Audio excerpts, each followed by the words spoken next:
of this defense and as his main supervisor on this important occasion, as I said. So the title of the thesis, as you see it here, it's learning-based fault detection and diagnosis in discrete heating substations. The external reviewer or the opponent is Professor Francesco Piccialli here from University of Naples, Federico II in Italy, and he's the head of the mathematical modeling and data analysis lab. He has a strong research profile in deep learning, machine learning, and federated learning with a Google Scholar Index, H-index of 53. The examining committee members are as follows. Professor Sebastian Ventura from University of Cordoba from Spain. He's the head of the knowledge discovery and the intelligent systems research group, and the research group is focused on computational intelligence, data science, and their applications. He's the vice rector of digital transformation and data management, and he has an H-index of 69. Professor Natasa she joined us online. She's from the Norwegian University of Science and Technology, NTNU. Natasa is joining us online, as I said, and her research area is in building energy supply, district heating, building energy monitoring, and simulation of building and HVAC systems. She has an index of 40. And then finally, we have Dr. Didem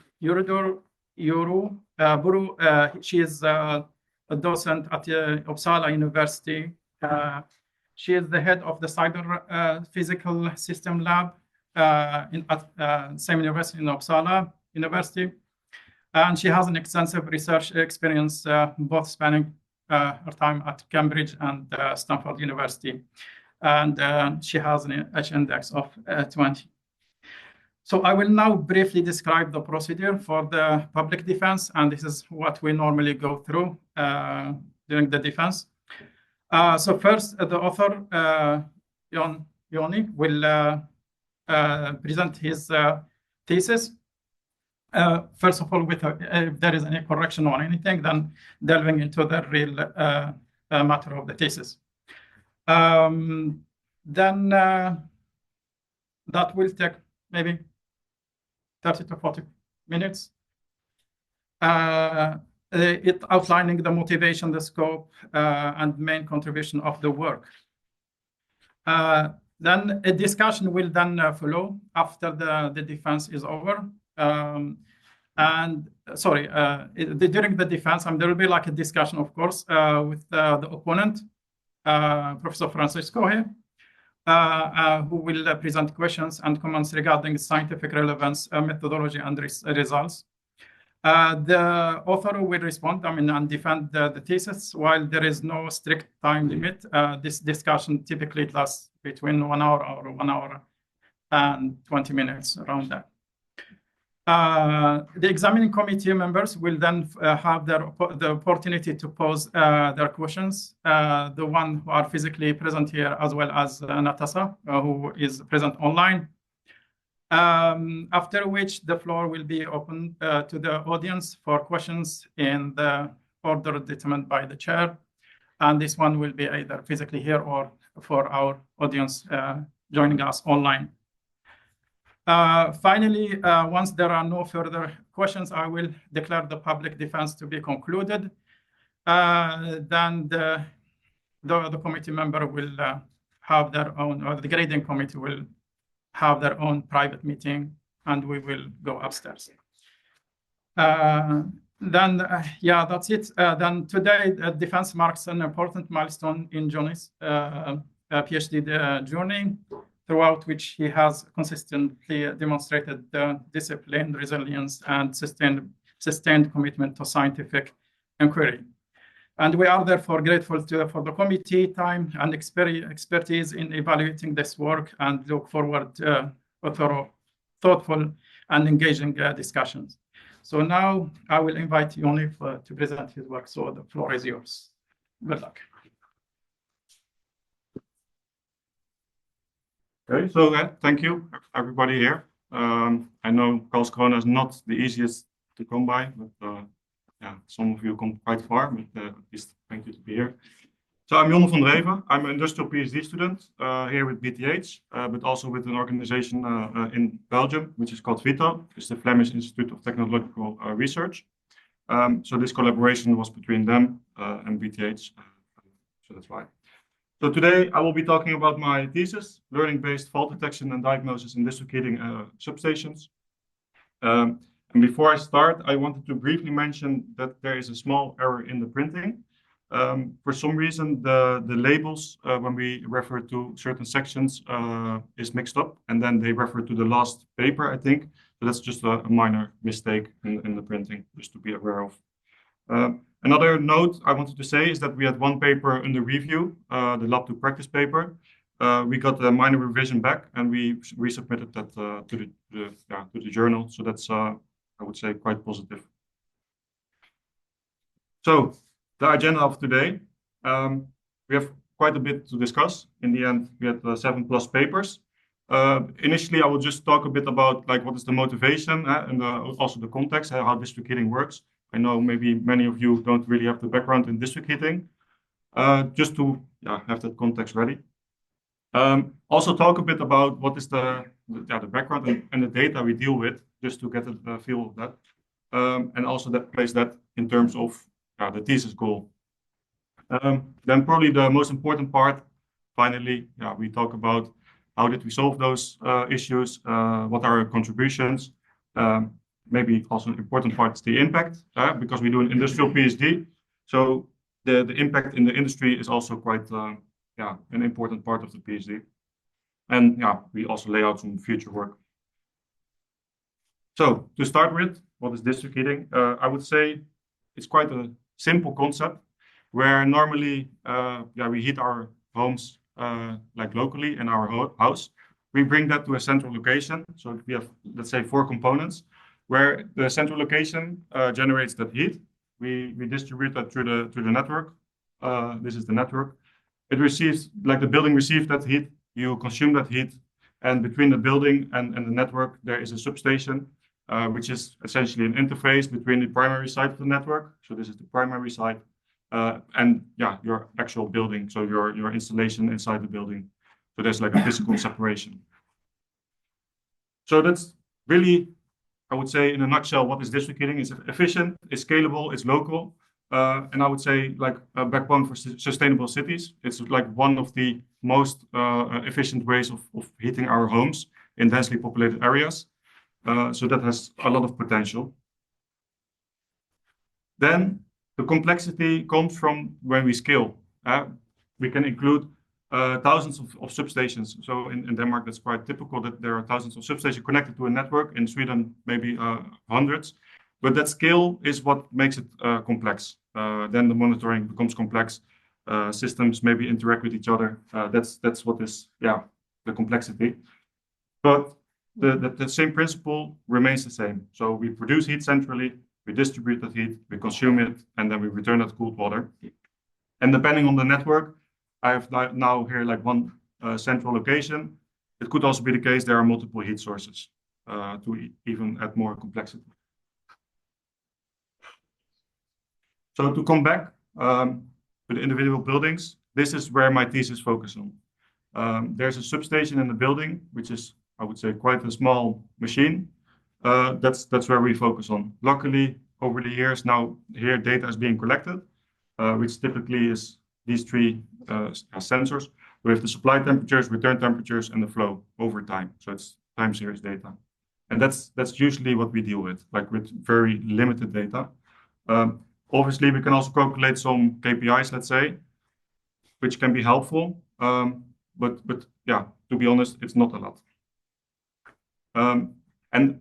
So we focus on the substation, but also on the building installation behind it, because in essence, that impacts the sensors on the front. But that also adds the extra complexity because we don't really have visibility on what is inside. Again, here, maybe if you have one house, monitoring is easy. You can just have one operator monitoring that house. But the complexity comes from the scale. Every house collects their data. It's sent centrally somewhere. And there, an operator usually tries to analyze that, but there are just simply too many houses to do that manually. And that's also one of the reasons why we come up with this PhD. And I would say actually the biggest reason why we come up with this PhD is that this complexity has an impact on the networks, on the efficiency of the networks. So evidence suggests that between 43 and 75% of substations, the tested substations in these studies, run suboptimal. So entire networks could run suboptimal, which is not ideal, especially because you want to be sustainable. This is something we need to improve. The reason for that is that usually district heating utilities, they still heavily rely on manual inspection. So that could be like a yearly inspection that someone is sent out, finds a fault, and that fault then lingers for 1 year. That can impact the system. It could also be the case that a fault is so severe that the customer calls. Those faults can be picked up easily, but these are also quite disruptive. But in general, the faults, they linger for a long time. And just to put that in an economical perspective, a single faulty substation can cost up to 100,000 of extra pumping power per year. So that's quite a big number. To make even a bigger example, this is Copenhagen. The district heating utility there estimates that more than 50% of their substations run suboptimal, which is, I would say, quite a big number. And they estimate it, so they don't even know for sure how much is running suboptimal. Some evidence suggests that if we have like proper automatic or data-driven fault detection mechanism, we can reduce that energy use up to 14%. So if we have a heating season of 7 months approximately, then approximately you could save 1 month is avoidable waste. We could save that. So the impact of solving this issue is, I would say, quite big. So hopefully I've shown some foundation to solve that issue, but Anyway, then just to summarize that a bit, that is what we try to do. We try to work towards intelligent automatic fault detection and diagnosis. I have intelligent, I hope it's intelligent, but at least it's an automatic method to do that. We do that quite rigorously. We have method development where both we do it in the lab at VITO, which I will be talking about, but also like developing the actual methods. Testing is a major part, and not only on synthetic data sets. It's also about testing it on real-world deployments. That's the industrial part of it. And hopefully we lay the foundation for smart self-monitoring in district heating. So when we come to, what I call the strategy, we have laid out 4 questions. It looks a bit sequential, but I would say it's not. So it could be the case that sometimes we have questions, we answer them, we skip one question, we come back. There's a lot of back and forth and iterative process in this whole methodology design of the thesis itself. So the questions are laid out quite easy, I would say. We have one where we try to identify current trends, some gaps which we could use to develop new methods. But this is much about the landscape and what kind of challenges do we face. We have one question which is how can relevant representative data, both experimental and real world, be collected, preprocessed, analyzed. It's much about data, understanding the data. Then I would say probably the most important part or the biggest part of the thesis, the methods, is much about, okay, what we have learned, how can we then design machine learning or deep learning methods, or maybe adapt them to the constraints of district heating, which are essentially data constraints. I already mentioned it a bit here, it's like data scarcity, class imbalance, things like that, but I will come back to that. Also, we do that quite in breadth, I would say. We can do fault detection to actually detect a fault. fault diagnosis to say what kind of fault has happened, really identify that fault type. We can also do anomaly detection, which is maybe a stage before that, just to say something weird happened, we don't know what. But also some papers maybe contribute more to supporting that analysis.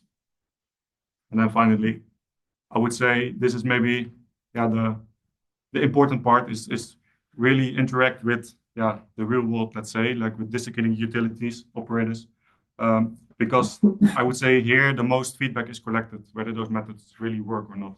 So that practical impact is quite important. I laid out the studies below, but I would say sometimes the exact borders are a bit blurred. So they could answer multiple questions. So it's a bit like as the direction, but not entirely like that. This is the case.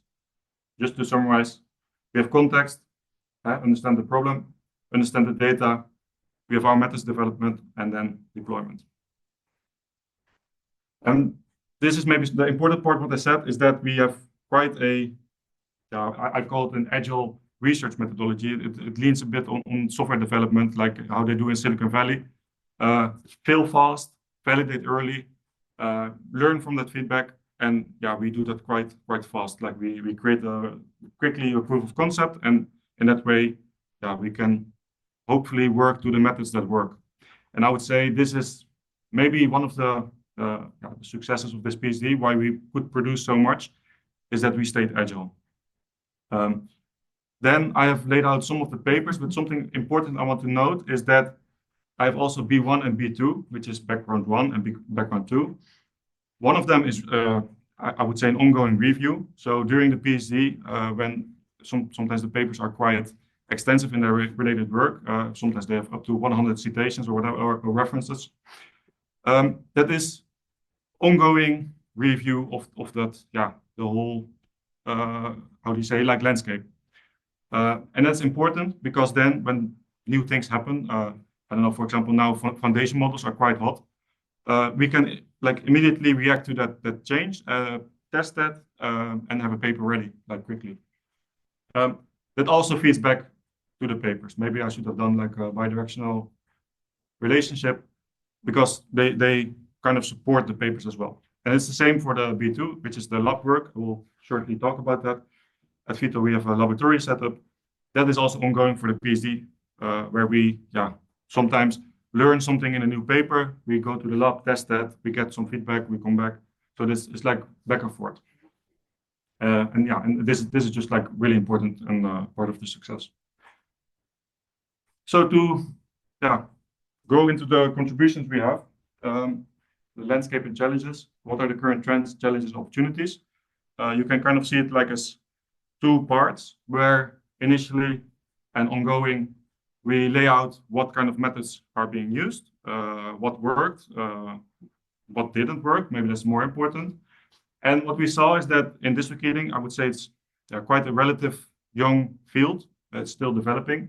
That initially we saw a lot of traditional methods, clustering, regression, then some traditional methods, also some statistical methods. Luckily starting the process of developing the fault detection methods. And for good reasons, because at first we only had unlabeled data. So of course, naturally you go to clustering, regression, it's unsupervised. So that's quite, let's say, easy to implement. Then we, first of all, see that the research is picking up, which is likely because more data is being collected, more standardized, becomes easier to access. And we see slowly a move into deep learning, also for good reasons, I would say. And maybe we contributed here quite a bit. So that's also a reason why we see many deep learning methods. But I have to say the deep learning methods are promising. So in that sense, we identified those trends. But then some of the, I would say, biggest challenges in district heating is still the data. This is the biggest bottleneck. One of them is because there's label scarcity. So there's no ground truth information available when we receive data of a fault happened or that this is normal operation. And that is like a really big problem because not only for method development makes it difficult simply, but also to validate your methods. You cannot really say that you have a fault detection performance of X percentage if you don't have even like labels to validate that. So that I would say is even till this day one of the biggest challenges. I see some developments that this is like increasing, luckily, but it's still an issue. Then I would say incomplete information as well. There's a lot of hidden contextual factors affecting those sensors, and we simply don't know. It's kind of like now noise to that data, and also usually only primary site information available. Yeah, I also have like poor data quality. Luckily, we show that it's quite useful information, but at the start, yeah, it was really unclear because the data is mainly collected for billing purposes. So it's not well designed for doing fault detection. It's just that they can bill the customer and that's it. So with that, we also contribute to the research gaps, and this finds kind of like support our developments along the way. So then when it comes to how can we create relevant or maybe even learn from data, one thing I wanted to highlight is that, because this is, I would say, quite a big thing at VITO, is that we have a thermal laboratory setup at VITO. So in essence, we can mimic what is happening in the real world in terms of district heating. And that's what we did. We built this lab setup. This is a bit laid out generic substation connected to a heat chamber, where we simply can mimic what in-house would consume in heat. And that was our reasoning that, okay, we don't have data, so why we don't create it ourselves as initial start.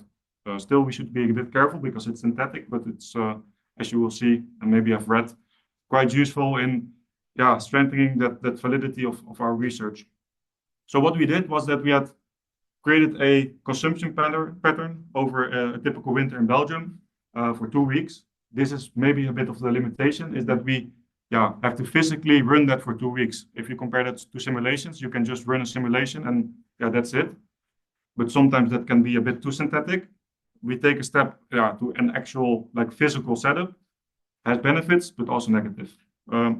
We designed some normal operation to get a baseline and some common faults, and we still try to induce some other faults. And maybe later on I will also talk a bit about how we could improve this lab setup. But it was really useful. It allows us to gather data and go from there. So we can study that. And actually I have a better picture here. So one of the things we did, and this was in the lab to practice paper, is that first of all, we can finally see based on real ground truth information. And I think this is one of the first, maybe in Europe, even maybe globally. What is the impact of the faults on, for example, the return temperature?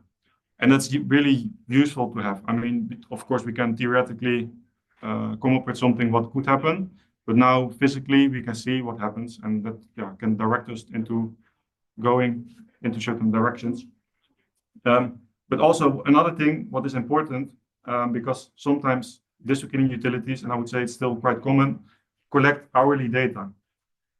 Because it's still for billing purposes. You can even collect daily data or maybe monthly data. It's like for billing, you just want to have an absolute value, you bill your customer. What we can show and what we showed is that, okay, that is possible that you do that. But essentially, we want to go more fine-grained, because then that behavior of the substation is captured by the sensors. And that behavior is actually quite indicative of whether a fault occurred or not. So with that, I would say we hopefully send a message, and then hopefully the district heating utilities will start to go a bit more fine-grained. And luckily, some data sets are already fine-grained. But we found that like 5 minutes to 15 minutes, maybe a bit the optimal value to at least do some good fault detection, I would say, and fault diagnosis as well.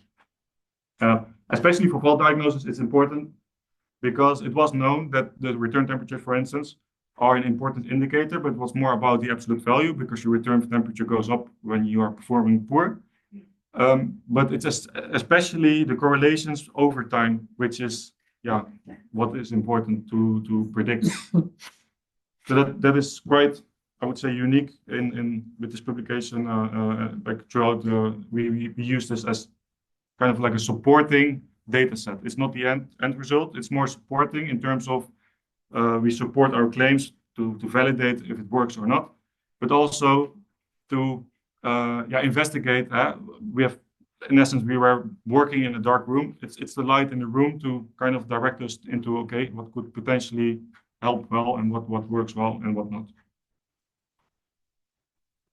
So then I would say the majority of my stress, a lot of papers, a lot of methods. What we have learned before, I mean, it was not sequential, so sometimes we just come to this question. We will develop machine learning methods, deep learning methods, sometimes maybe adapt them, be a bit more field contribution in terms of the field, like district heating, but sometimes also be a bit more general, maybe a contribution to time series analysis. So there's like a mixture. Also important to say is that some of the methods are intentionally designed to be short-term. What can district heating implement now to solve some of the issues they have? And also, yeah, maybe a bit more long-term goal. Maybe like what is our vision of what district heating could be in 10 years or 20 years? So that's, for instance, the federated learning paper, which I will come to. Just to highlight a bit that, okay, the more simple methods are the locality-aware learning. I will delve into that in the next slide a bit more because this is more a contribution in terms of for the field of district heating.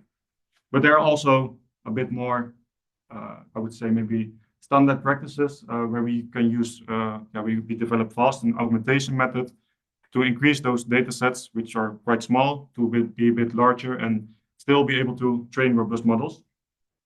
Then I also say, and I will highlight one of them because it's like about label efficient learning, transfer learning in this case.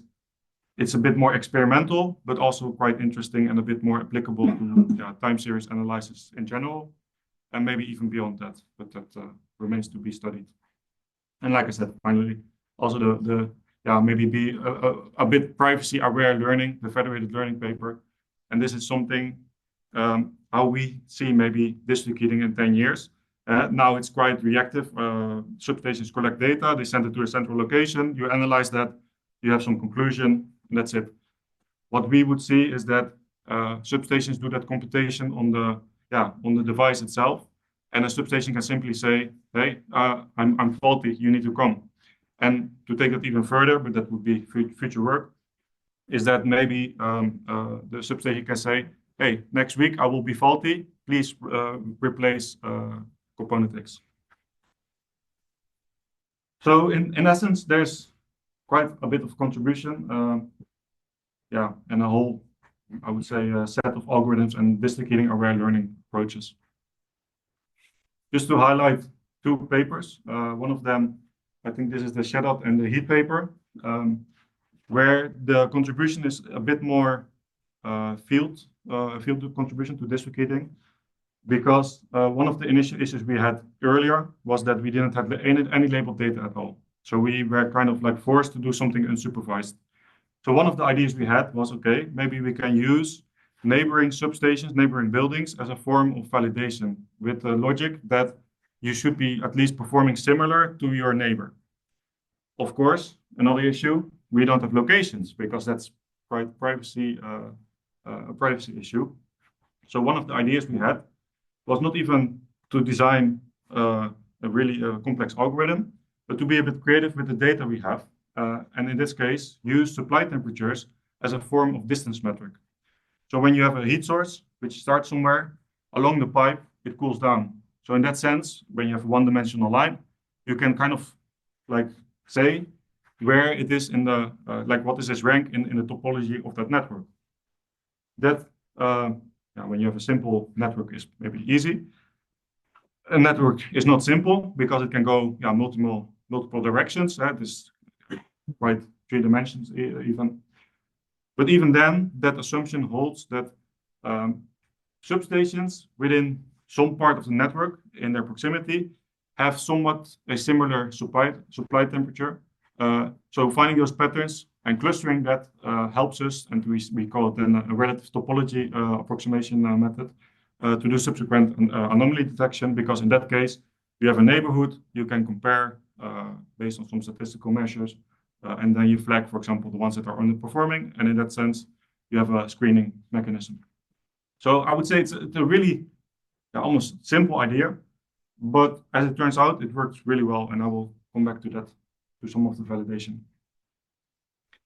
Then I want to maybe highlight one of my crown jewels, which is a bit more experimental. I don't even know how this idea came up. I think it was inspired by others as well, but we were like exploring a bit of the vision models, like the pre-trained vision models. They exist, and they are trained on a very large data set, like it's ImageNet, of natural images. So these models are trained to distinguish cats, dogs, cars, whatever, in our natural world. Then the idea came, okay, we have these quite strong vision models. Maybe we can use that to do fault detection in time series data. But there's quite a mismatch between time series data and natural images. So we came up with this method.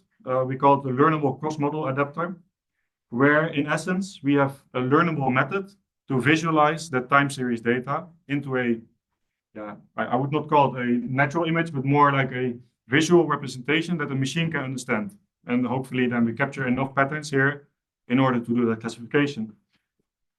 It's also called an adapter because it can be tuned, let's say, to be input compliant with, for instance, a vision model. I think normally that's like 244 or 224 times 224. So that is really helpful because in that sense, you make it a bit model agnostic. We also compared it to fixed transformations, which, I mean, they work, but like learning that optimization with the downstream task, that was really helpful. And also what we can do is that we can do both fault detection, but also fault diagnosis. So it has quite some possibilities, let's say.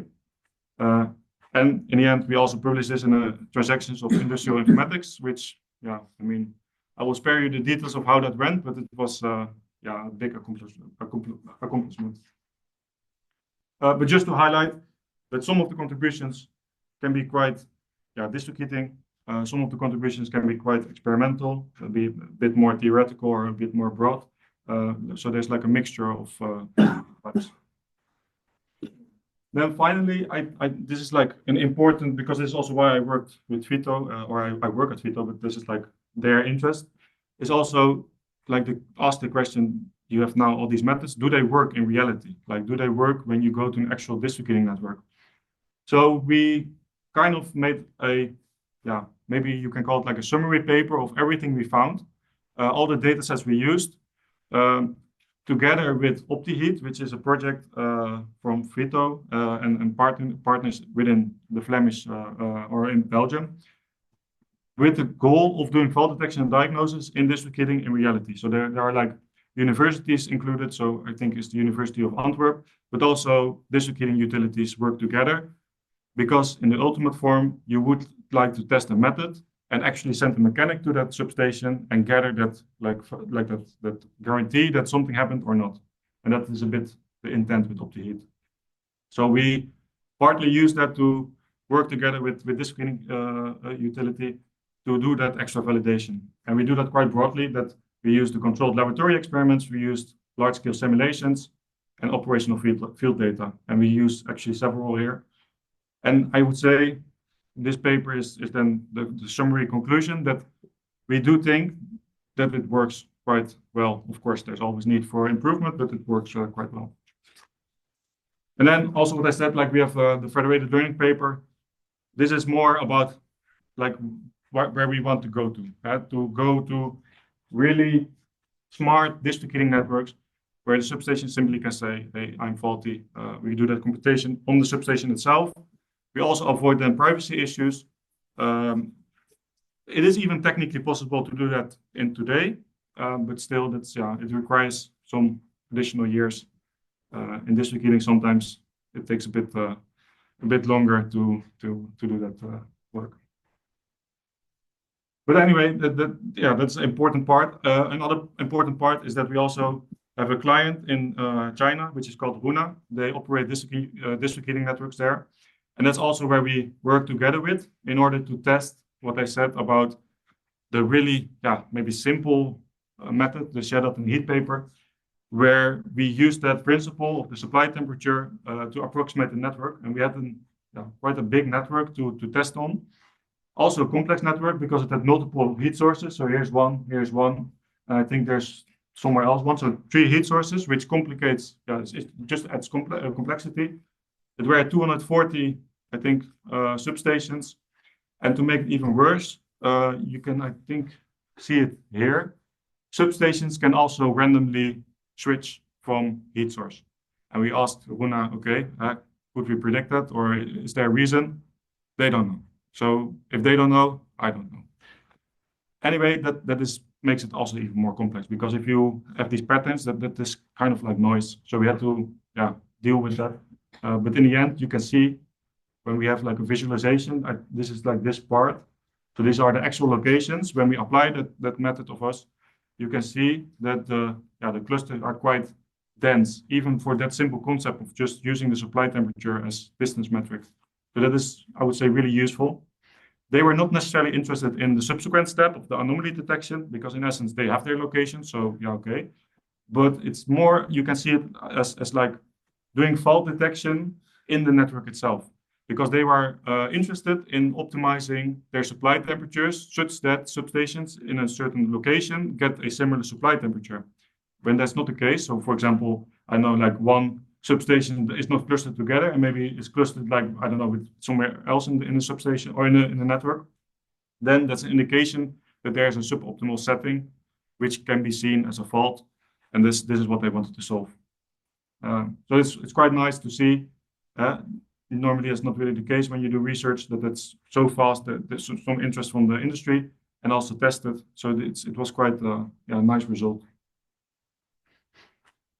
So just to conclude a bit about the main scientific takeaways, but I mean, maybe they are a bit obvious.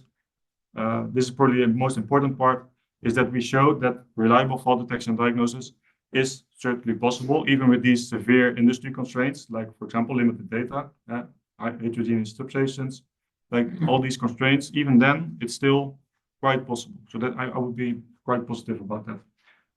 Also, some things that representation matter as much as the models. Sometimes you can do quite a lot with an easy model, as long as you be a bit tactical about data usage, choose the right features, maybe choose the right representation or learn that representation.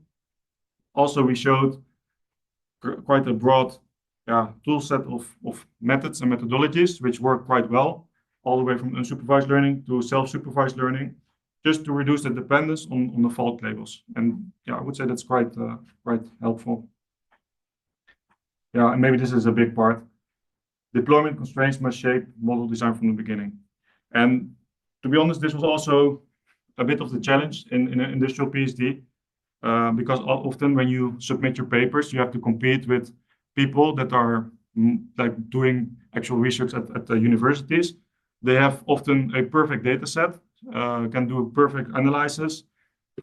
It's difficult to sometimes compete and argue that in industry, sometimes it's not as nice. The constraints are a bit more severe.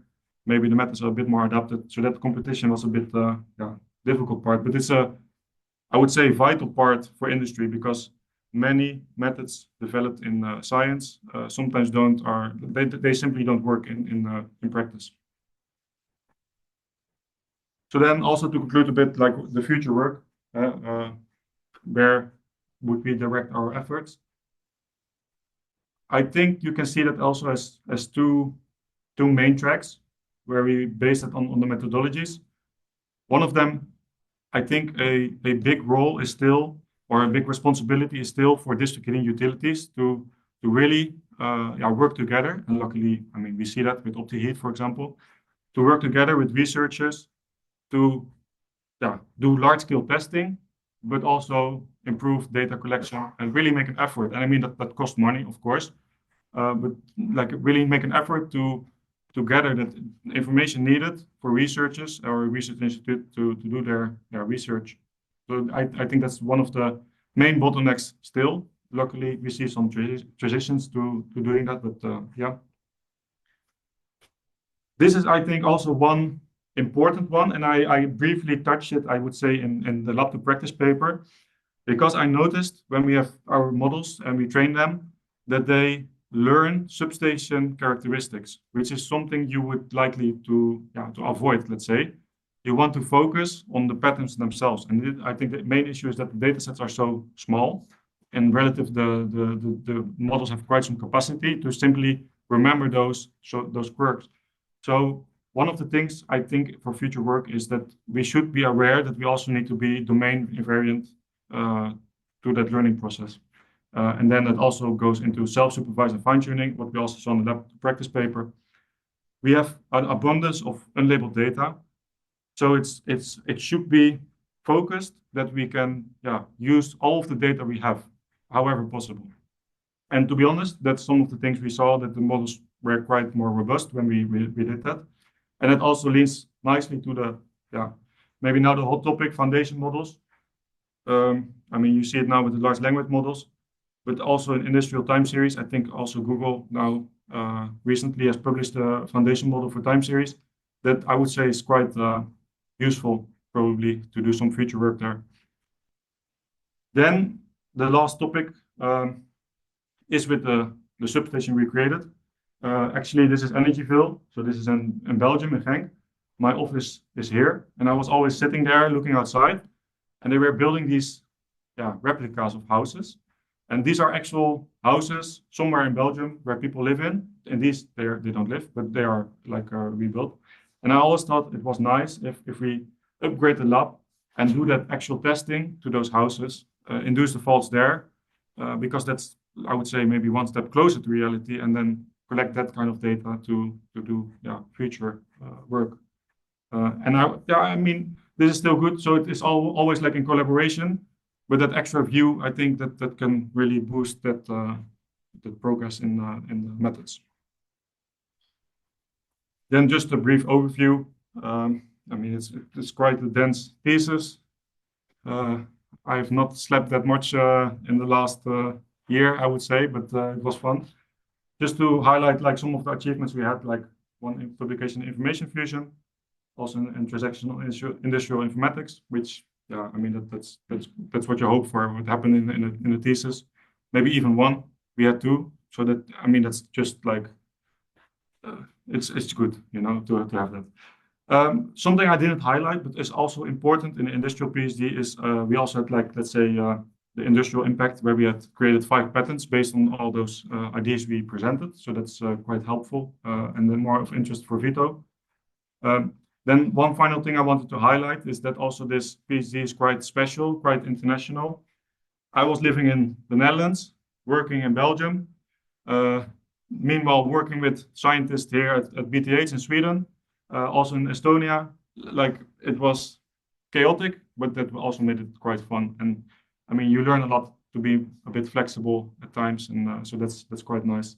But that also relates to the industry partners that we work with in Belgium, in China. I mean that makes it sometimes complex, but a lot of fun as well. So with that, maybe I spoke a bit too long, but I wanted to thank you for listening, and now we could proceed to the next stage. Thank you. Thank you.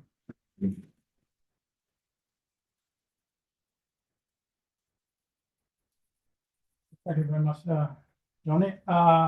Just if we can take like a break. I mean, some people probably want to search lab or to go to the restroom. There are some of them over there. And so about 10 minutes. 54, we'll be back here. So.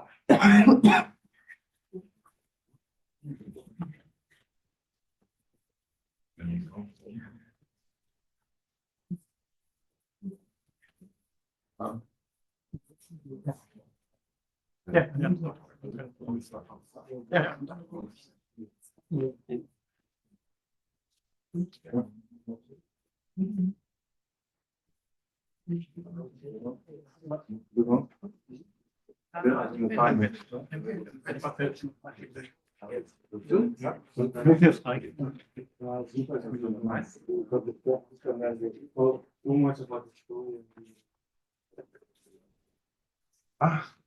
presentation.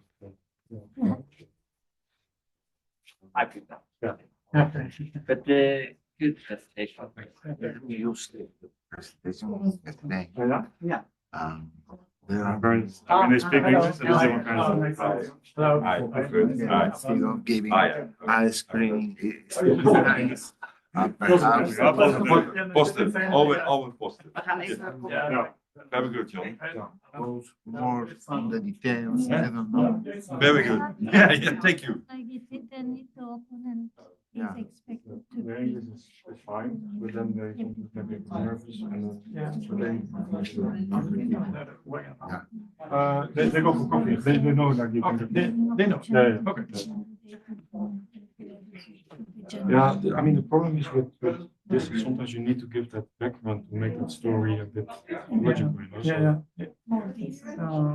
In general, after this break, just disappears. The thing is, like, if you go for into like the detail, like Really, algorithmic detail on production detail, like one of the best. In the United That's not States, fine there. yeah. public defense, Mm. and there are a lot of Hopefully, people I from mean, the top shot. attend. And then Everybody goes. in the papers, everyone. everyone. Oh. Made it, but they come with the thesis. I don't know the name. Yeah, yeah. I was reading it and I thought actually that sometimes I'm so convoluted. Talking about maybe the presentation too long. I think I could have made like half the size of the thesis and still have the same message.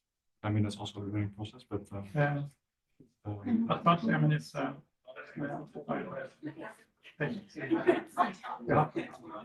yeah, that's true. But I mean, like in terms of like explaining, sometimes I use too many words to explain simple concept. in the couple or in the paper. Yeah, in the papers, and now especially like in the beginning, I felt that sometimes. Come here. I listen.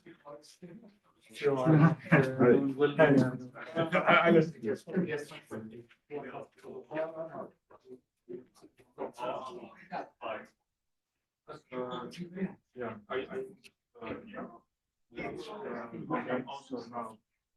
Sometimes.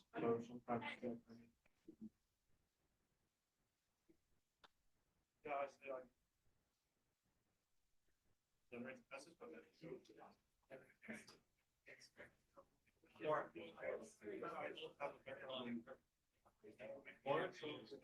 I also play a bit with illustrated side. Yeah, there's also my instance, like I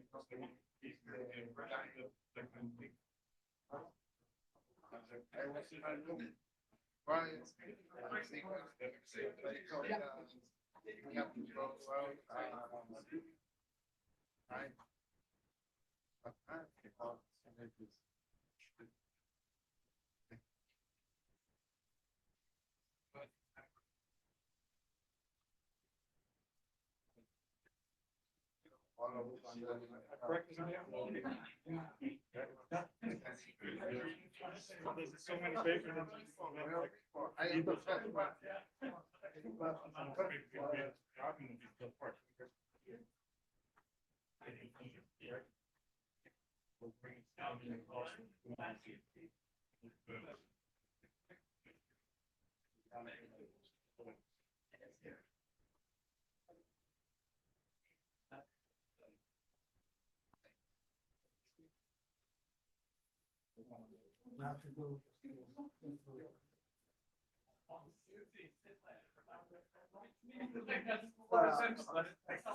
What do you want to page to defend a dissertation? Yeah, you It's anything wrong.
Really big much.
We are in five.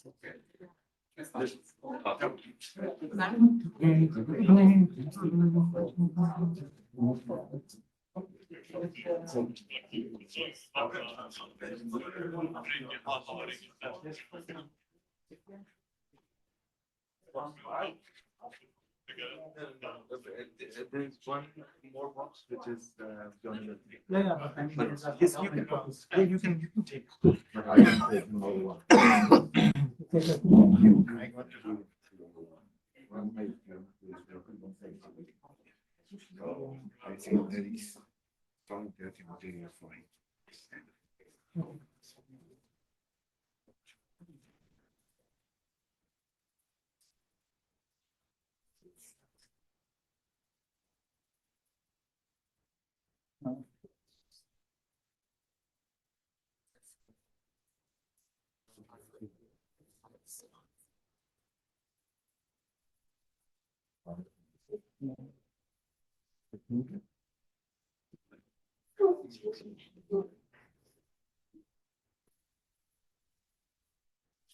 Yeah, so we can start now with the opponent discussion with Jonne. So, Okay. yeah, good luck. Thank you very much. First of all, I want to thank you for inviting me today to be here as an opponent. And first of all, I want to congratulate the candidate to complete this thesis. And in my opinion, this work addresses a highly relevant and timely problem. Let's say how to design and to develop scalable, deployable learning-based methods for detection, diagnosis in street heating substations. No? And as I understand from reading the thesis and also from hearing from you, this thesis is motivated by the fact that district heating networks are very important in the transition towards, let me say, a sustainable city, let me say. And however, I see that the operational efficiency of these substations depends on, let me say, the ability to detect and diagnose faults. And these faults are often difficult to monitor, let me say, using conventional approaches. And also, let me say, traditional inspection methods, maybe threshold-based methods are, let me say, methods that are labor-intensive and they cannot scale, for example, and for modern district heating. Okay, so this thesis, just to introduce, in my opinion, investigates how machine learning, deep learning, transfer learning, I see a lot of methodology that you use. Data augmentation, also techniques, for example, can support automatic or semi-automatic fault detection and diagnosis, and under realistic and industrial constraints. And these constraints are many. For example, in thesis, cars labeled data, imbalanced fault classes, you have, I think, heterogeneous condition by operating, privacy limitations, since I think you started to apply federated learning for this, and also limited metadata, and also the need of scalable deployment across many substations that are located within cities. And I also see that this thesis is structured among a sequence of studies you made, and you address different aspects of these challenges. And some studies are, for example, on unsupervised, on topology-aware anomaly detection, other introduced data augmentations or hybrid deep learning models for fault diagnosis, I see. And also you have touched transfer learning, also federated learning, as you discussed, and cross-modality adaptation from time series to vision models, and it is very interesting in my opinion. And also streaming consensus embedding. So just to conclude this short introduction, in my opinion, your work is not only about improving model performance, let's say, but it's quite ambitious. It's to move from learning-based fault detection and diagnosis very close to practical use, especially maybe in the next futures, within district heading some networks. And this makes this works, in my opinion, very interesting and also, I think, industrially relevant. So I will structure my question. I prepared some question for you, some detailed question for you after reading the thesis around main scientific themes, okay? Rather than proceeding, let me say, page by page, chapters by chapters, okay? And I will start with the general problem formulation, then just to talk about some details about data and validations, some methodological contribution that I read, and finally, we will talk about some limitations, let me say, and also future acceleration that you already, let me say, touched here. And okay, we can start with, let me say, my first question for you. As we discussed, your thesis covered several learning paradigms. You touched on supervised anomaly detection, supervised diagnosis, transfer learning, federated learning, cross modalities, and so on. And my first question is, how would you define, let me say, the single most important scientific contribution of the thesis? Okay. For example, if you had to... This is a good question. Because that's also a complex question, because there's no single answer to that. There could be multiple methods that work quite well. But I think we showed kind of like in the last paper, the lab to practice paper, where we show a method which almost perfectly fits within the constraints of district heating. We have a lot of unlabeled data. We have some small labeled data. Using that, let's say, self-supervised learning to initially learn the dynamics of substations, how that behaves, and then fine-tuning that with that labeled data. I think that has, in terms of district heating, one of the, I would say the most hopeful, or like one of the most opportunities to go into that direction. But there's also a but, because what I also think is, but it's a bit more experimental, where we go, for example, with that cross-model adaptation. That is also something I think, because you can even apply that same principle, and there's like an implementation of that method what we propose, but also the conceptual idea of using some kind of foundation model. It would be really interesting to see if we could, for example, maybe use like large language models. I would think of ChatGPT, DeepSeek, then have some kind of method to do that time series, maybe to text, and use those foundation models to, because they are also like pre-trained, to combat that data scarcity. Because all the models you describe all attack that, or try to counter that issue of not having enough data to learn from. So I think with that in mind, there are several of avenues to discover, but the first one is a bit more realistic, I would say, the self-supervised learning, fine-tune that on the labeled data, which is a form of maybe domain adaptation as well, but within the domain. So I would then say that is one of the things I would continue with. Let me say that I agree with you. And as I know, you had say an industrial PhD path, okay? And then consider, for example, if you have in front of you a district heading operator or a district heading company manager, okay? How to explain your thesis in few sentences to this kind of people? That is a funny question as well, because I was running into the same kind of issues at VITO as well. I came there as computer scientist. They are energy engineers. Okay. We were talking different languages. Exactly. Sometimes my supervisor comes from there. Exactly. Like one of my supervisors not here, Dirk. He always thought I was just doing some magic. But that also is a bit the issue, maybe, or the challenge in district heating, because that's also reflected in how they collect data. Because in essence, they think, hey, we can just collect data, do your magic, and then something comes out. But we have the garbage in, garbage out. So like that mismatch is always real. So in terms of like usually when I explain what I do, then it becomes more like a business case. That for instance, I just refer to, we can do fault detection. If you deliver me this kind of data, we can say, okay, there's faulty data, or maybe we can do some anomaly detection.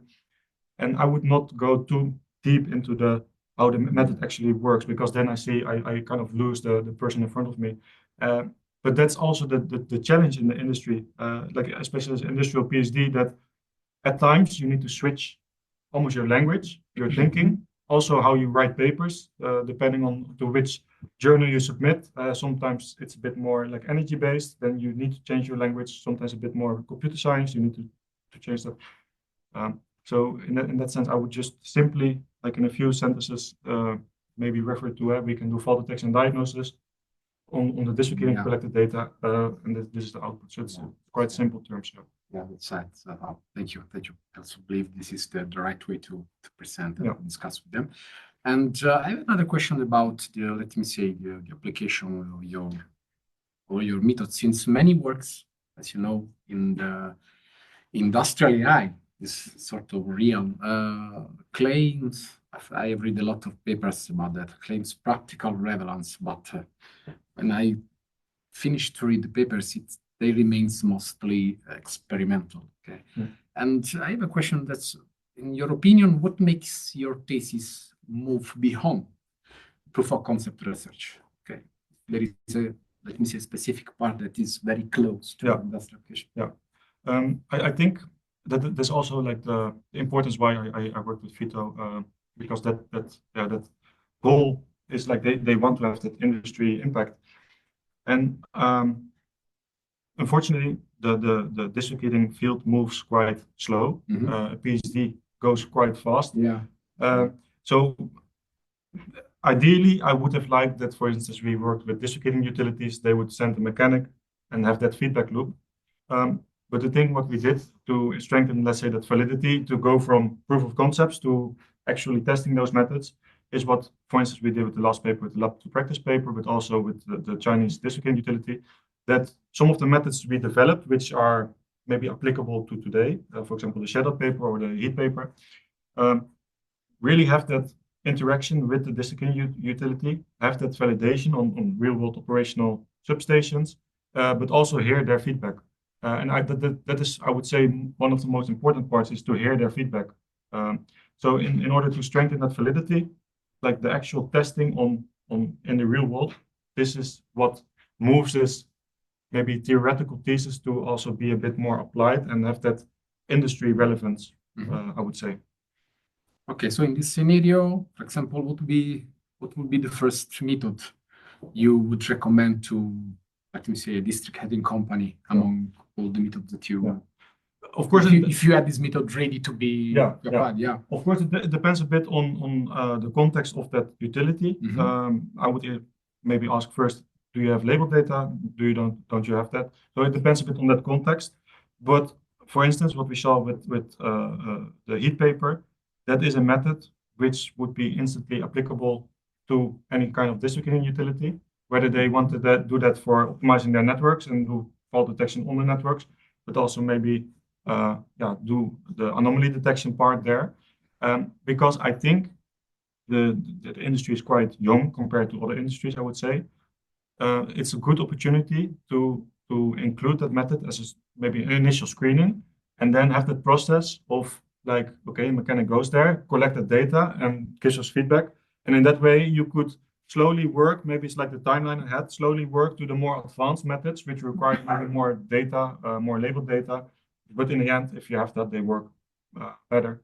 So slowly you would work towards that end goal, what we maybe saw with federated learning. So I would simply maybe start from one of my early papers, which can be applied immediately. Yeah, so as we are discussing, data is a central challenge also in your thesis now. Yeah. And maybe the central challenge is the scarcity of labeled data, as you discussed, especially labeled fault data. Right? Yeah. And my question is, how relevant are the available labels that you have? And also, how do you assess the risk that models you are designing, learn artifacts of the data generation process rather than through, let me say, fault behavior? Okay. So, what do you think? That is like one of the main challenges you always have, and also because the data sets carry quite some uncertainty in terms of how reliable are the data labels. Just to give an example, like this year, a benchmark data set came available from like a district utility in Germany with labeled data. But then when you look into that and see how that process was built, like how the labels were built, they were saying that the labels are based on when a customer calls, then something really happened. We flag that, and that is the label. But then still you have this uncertainty that there could be faults which minorly like impact your substation. The customer still has heat, and that kind of noise is in there. Maybe the fun side story that can go quite ridiculous and unseen. I had a colleague at VITO. He had bought a house, and also he had district heating, but you can also do district cooling. They installed the substation, and this substation was cooling and heating at the same time, and nobody noticed. And then at the end of the month, the bill came, and it was, I think, 2,000 euros or something like that, and then it was noticed. So it can be quite silly things which linger in the data without anybody to be aware of that. So the important thing is what we did to combat that is to include both domain experts. So for example, Jad is really from the domain, Dirk as well, but also together with other domain experts and computer scientists to also assess, for instance, that we flag a certain label. Can we like validate whether that is correct or not? So that interaction between, like almost like the glue between fields, that interaction I think is important to really understand whether we are just flagging artifacts or not. So that is one view. the other view, I think, and we can see it a bit with the lab to practice paper, where we noticed that the models learn substation artifacts instead of like a general pattern. We kind of counter that by doing also different kind of data splits. So for instance, we have substation level splits where we split based on the substation data. So we only learn, for example, on substation A, but we see whether that can also be used to identify substation B. So in that sense, you can test a bit what the generalization capabilities are based on that split, or even go outside of that network and use it on other network. But in that sense, that there was also a bit of asymmetric transfer, I would say. But like these things, like working together, you can kind of like layer it to increase that validity of your research. So domain experts are important, of course. That's very important, and also the way of split the data. Okay, up to two. Yeah, like the whole experimental design. Okay. I see also from your presentation and also by reading the thesis that you have a very interesting laboratory setup. Okay, and that provides you. I think that this setup provides you controlled and repeatable data. Okay, and on the other side, I think that real world data are noisier and less controlled with respect to this kind of environment. And so my question is, how do you justify the transition from laboratory validation to, let me say, field applicability? How to transfer this? How to justify this? That is like a really big issue, because at times you can almost create too synthetic data. Sometimes that happens when we have, for example, simulations that can, like, you can oversimplify your simulation, and then you have data which has like almost a domain mismatch with reality. We tried to test that at several occasions during our time when more data from reality also came in. So for instance, we did some statistical tests based on the distribution of the data to kind of like have a feel whether that is kind of similar or not. But something important, and I think it's in the bearing paper, where we did transfer learning. First, we learned on bearing data, then we fine-tuned on lab data, and then we almost did zero shot, or we did zero shot based on real-world data, and that worked quite good. So like these kind of instances then help us almost like validate or at least strengthen that claim that substation data, what we create here in the lab, that it's quite generating realistic data. Still, we should always be careful, and that's also why I call it like a supportive data set. It's just to what I was talking about, like how we layer almost the papers, like the validity of the papers, just to provide a bit more support. But it's never the end goal, because the end goal would be doing fault detection in the field, because that data is complex, contains noise and things like that. So it's supporting. And during the PhD, we kind of test and then we come back and we improve that setup. But it always remains a bit challenging that there will be a domain mismatch. And that is overall my conclusion based on. Okay, so thank you for your answer. So we can say that just for curiosity, there are some faults that are, let me say, difficult or impossible to diagnose, maybe with additional sensor data. So there are some faults that are not possible to reproduce in the settings. Yeah, certainly. For example, leakages. For two reasons. First, there are like quite strict safety regulations. I mean, we are dealing with hot water. I cannot just destroy the substation in the lab. So like you have those kind of reasons. But at the same time, leakages can also be quite dynamic. Maybe they start slowly. That's not something you can really emulate, like physically. So in that sense, you need to be lucky that happens in reality, and then you have that kind of data. So in a sense, you are always a bit limited. Like it has positives or negatives. So you need to weigh those against each other, and then. But that's also why I always refer to that as supporting. It's just a view. So in essence, you would have like multiple views. And also what I refer to with the future work, that we have the actual buildings. I would not say that is the next step. That's all we need to focus on. I think you can do that simultaneously, just to have different views, and then together, like go to the what matters. Thank you for your reply. Yes, I also agree with you. And let's move to some, let me say, question related to the methods. Okay, we can. I see that Cheddad and Vanhoudt try to exploit local or neighborhood-based reasoning. Okay, so my question is why locality is important. Okay, in district heating fault detection. Like maybe you can give me some details about why locality is an important concept. Yeah, the reason is that when you have a district heating network with many substations, there's not really uniformity, or at least not like guaranteed uniformity in terms of equipment. Some houses maybe have like ad hoc solutions, different types of substations. So I would say the baseline is already, there is no real baseline to just do, let's say, a global threshold method. And I think that's also why many of those threshold methods, what utilities now use, kind of fail. Maybe you can find the worst case scenarios, but then the subtle faults where there's a minor change, often are like almost averaged out if you have that entire distribution. So in that sense, I think locality matters because the distribution becomes a bit more, maybe I would call it, smaller, let's say. But like as a consequence, then the really subtle faults, I mean, they can go unnoticed, but it's better than what we have done. They come to that bottom of where we flag something is abnormal. So that's what we showed in that paper, that if we have a global threshold, I think we reached 17 or 20% of accuracy or something like that. But when we go more fine-grained, we can find those subtle fault patterns or like, the subtle KPIs with delta T.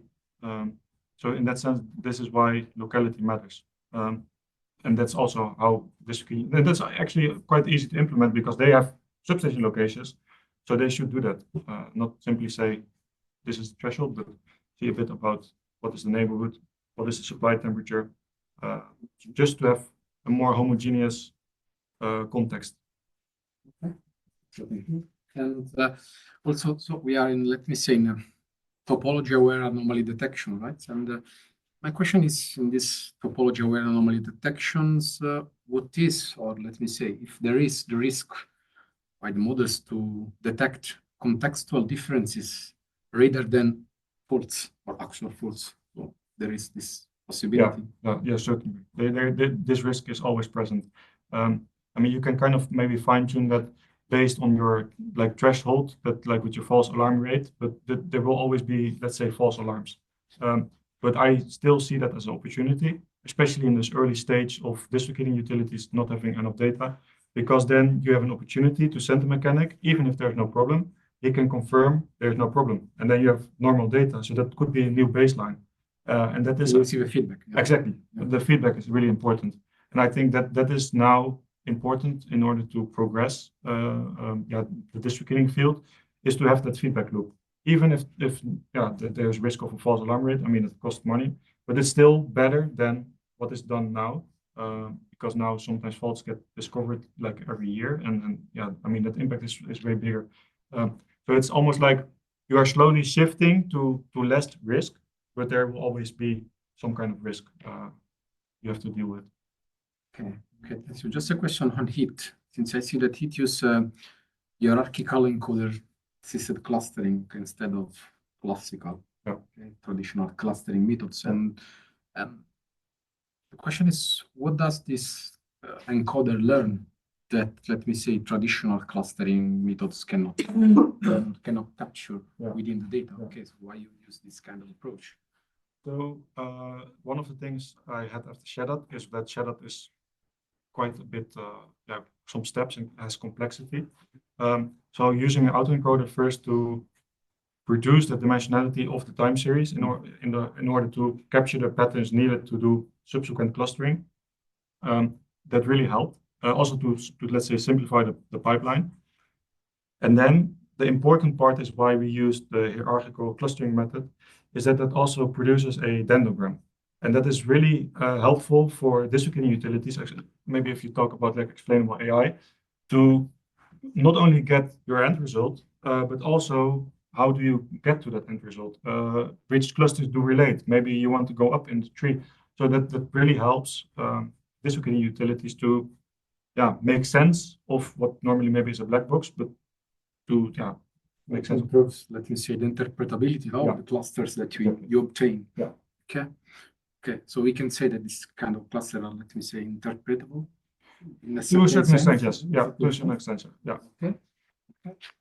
So now I switch on other methodologies, flame, and fast, for examples. That I see that the main contribution of these two methods are data scarcity and class imbalance. Okay, you focus on this with two, and maybe you can try to give the audience some additional details about the intuition behind these two works. That's I read some about fault augmentation signature techniques. What about this technique? Yeah. So, like one of the issues there we try to counter was also the lack of labeled data. That can happen in two ways. First, in general, you just have a lack of labeled data, but some faults can also be quite rare. And then maybe you have a couple of days of a certain fault.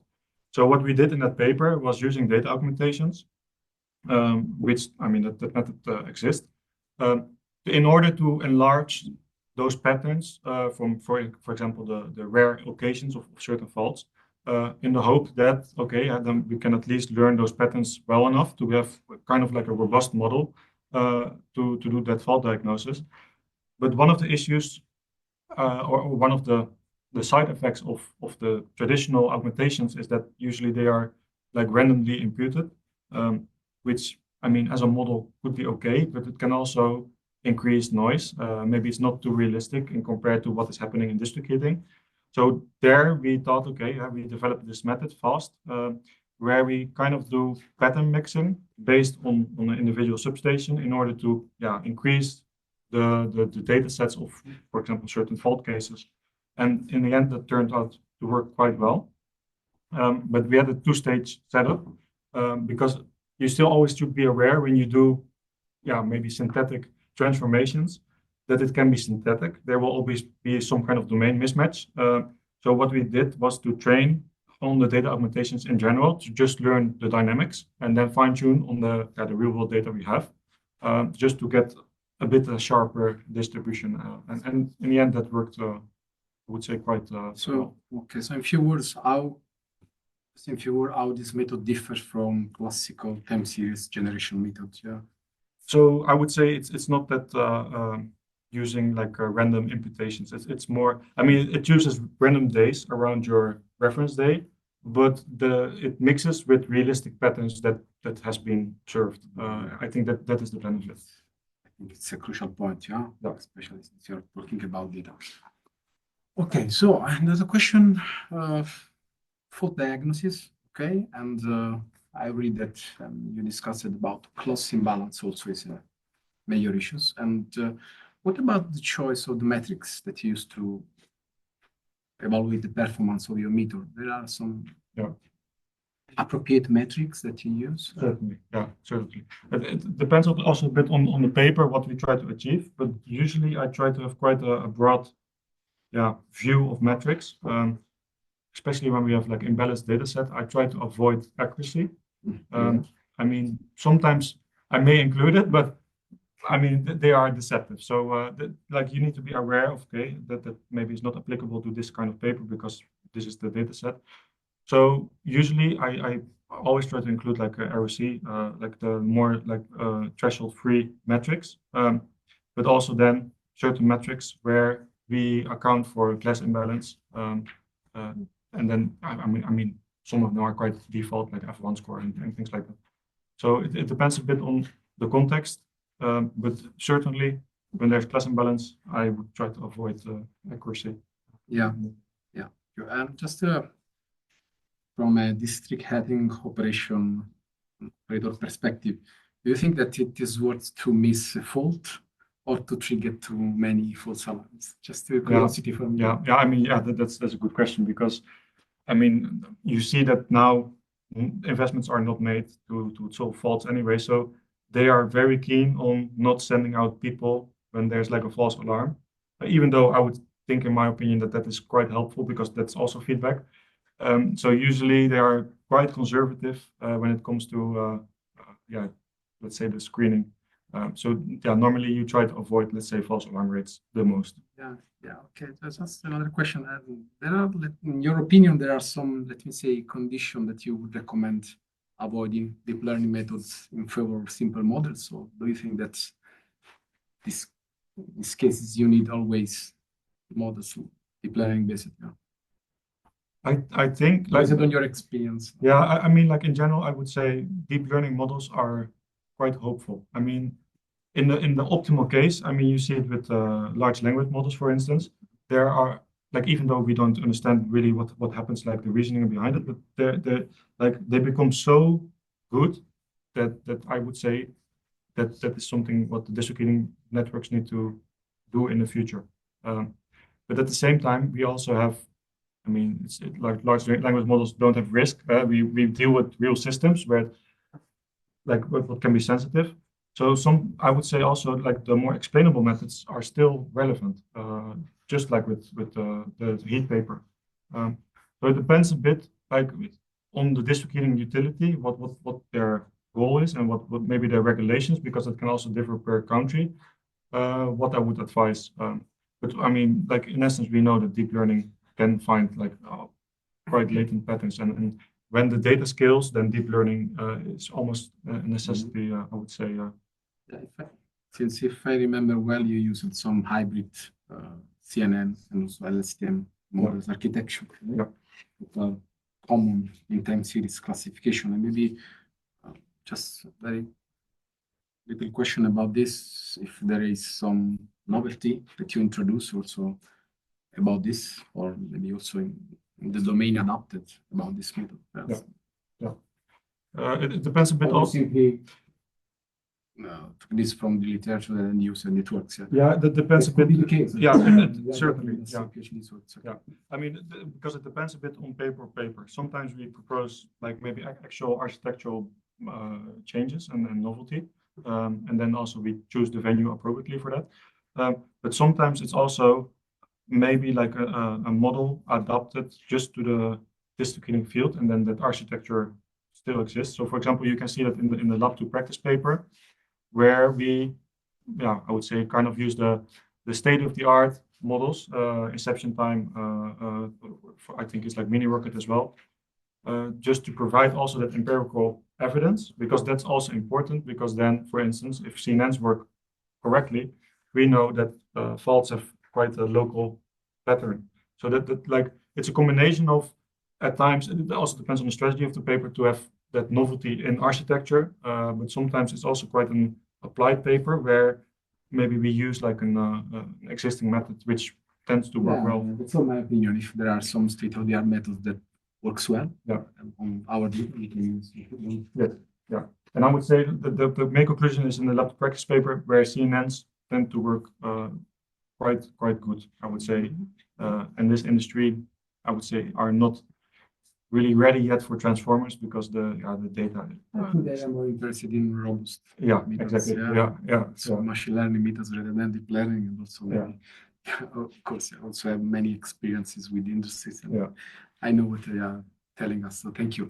Let's move to, let me say, transfer learning and domain shifts, other two topics that you touched within your part and your thesis. Very, very interesting. And I see that one study investigates transfer learning from mechanical bearing dataset to district head faulting. And it's very interesting to read, but it's not obvious transfer. No, that's not. So maybe you can give me some details about the scientific rationale behind transferring knowledge from this mechanical vibration fault to thermal substation behavior. So you can, it's very interesting. I mean, that I got that comment in Twitter as well. And you can also focus on which knowledge is transferred.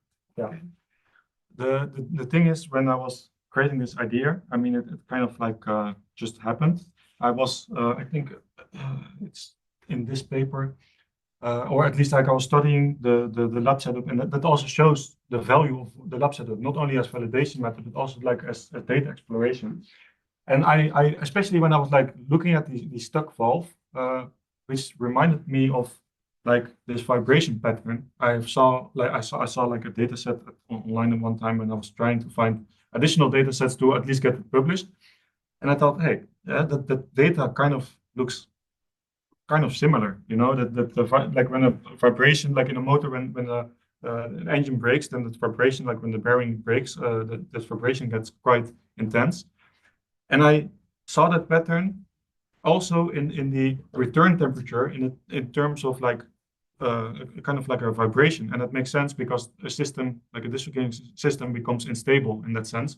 And especially when you compare that to normal behavior, you see almost that is a bit more smooth and predictable.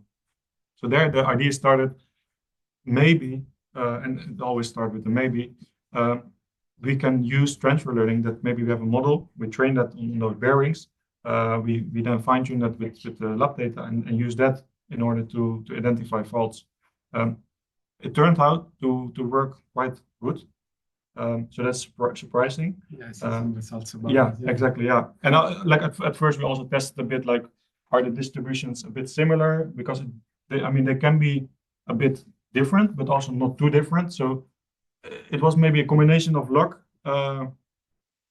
being in that flow, and at the exact moment I connected those things, and then I just tested it, and it worked kind of well. And yeah, then you have an interesting paper. Yeah, do you think there are some limitations about this cross-domain transfer? Certainly, I think so. I mean, like, because the results were good, but like not like perfect. It was like interesting work to see that there is some knowledge transfer. Potentially we can maybe improve that, especially if we would go to foundation models that are trained on a lot of time series data. So it could be an opening, but yeah, not an end result, I would say. Just an interesting find. I would say that. Yeah. Thank you. Very interesting. Fantastic. I suggest you to continue also on this. Okay, so domain shift. I see by reading your thesis, I see that it's recurring issues through your thesis. And question is, what are the most important sources of domain shift in district heading substation, for example, different buildings, networks, say different sensors?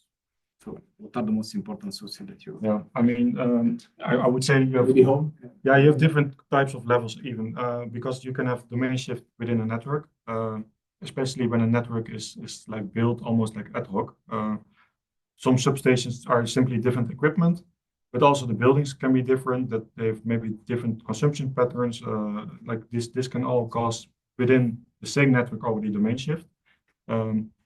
But also outside, maybe one country can do it differently. Maybe they have different types of networks. So there you also have domain shift. So that's, yeah, it's almost like layered, that at multiple occasions you need to be aware of that domain shift. And something clearly we see in the lab. I mean, of course, it's a synthetic setup, but that clearly shows that you can have one substation and maybe another substation, they don't have the same baseline, let's say. And that makes it really complex to do. This perspective of this first discussion, I think that you also agree with me that there is the need of the design of a benchmark, to evaluate, to fairly evaluate the, let me say, generalization across, let me say, substation or net source. And my question is, how would you design this kind of benchmark?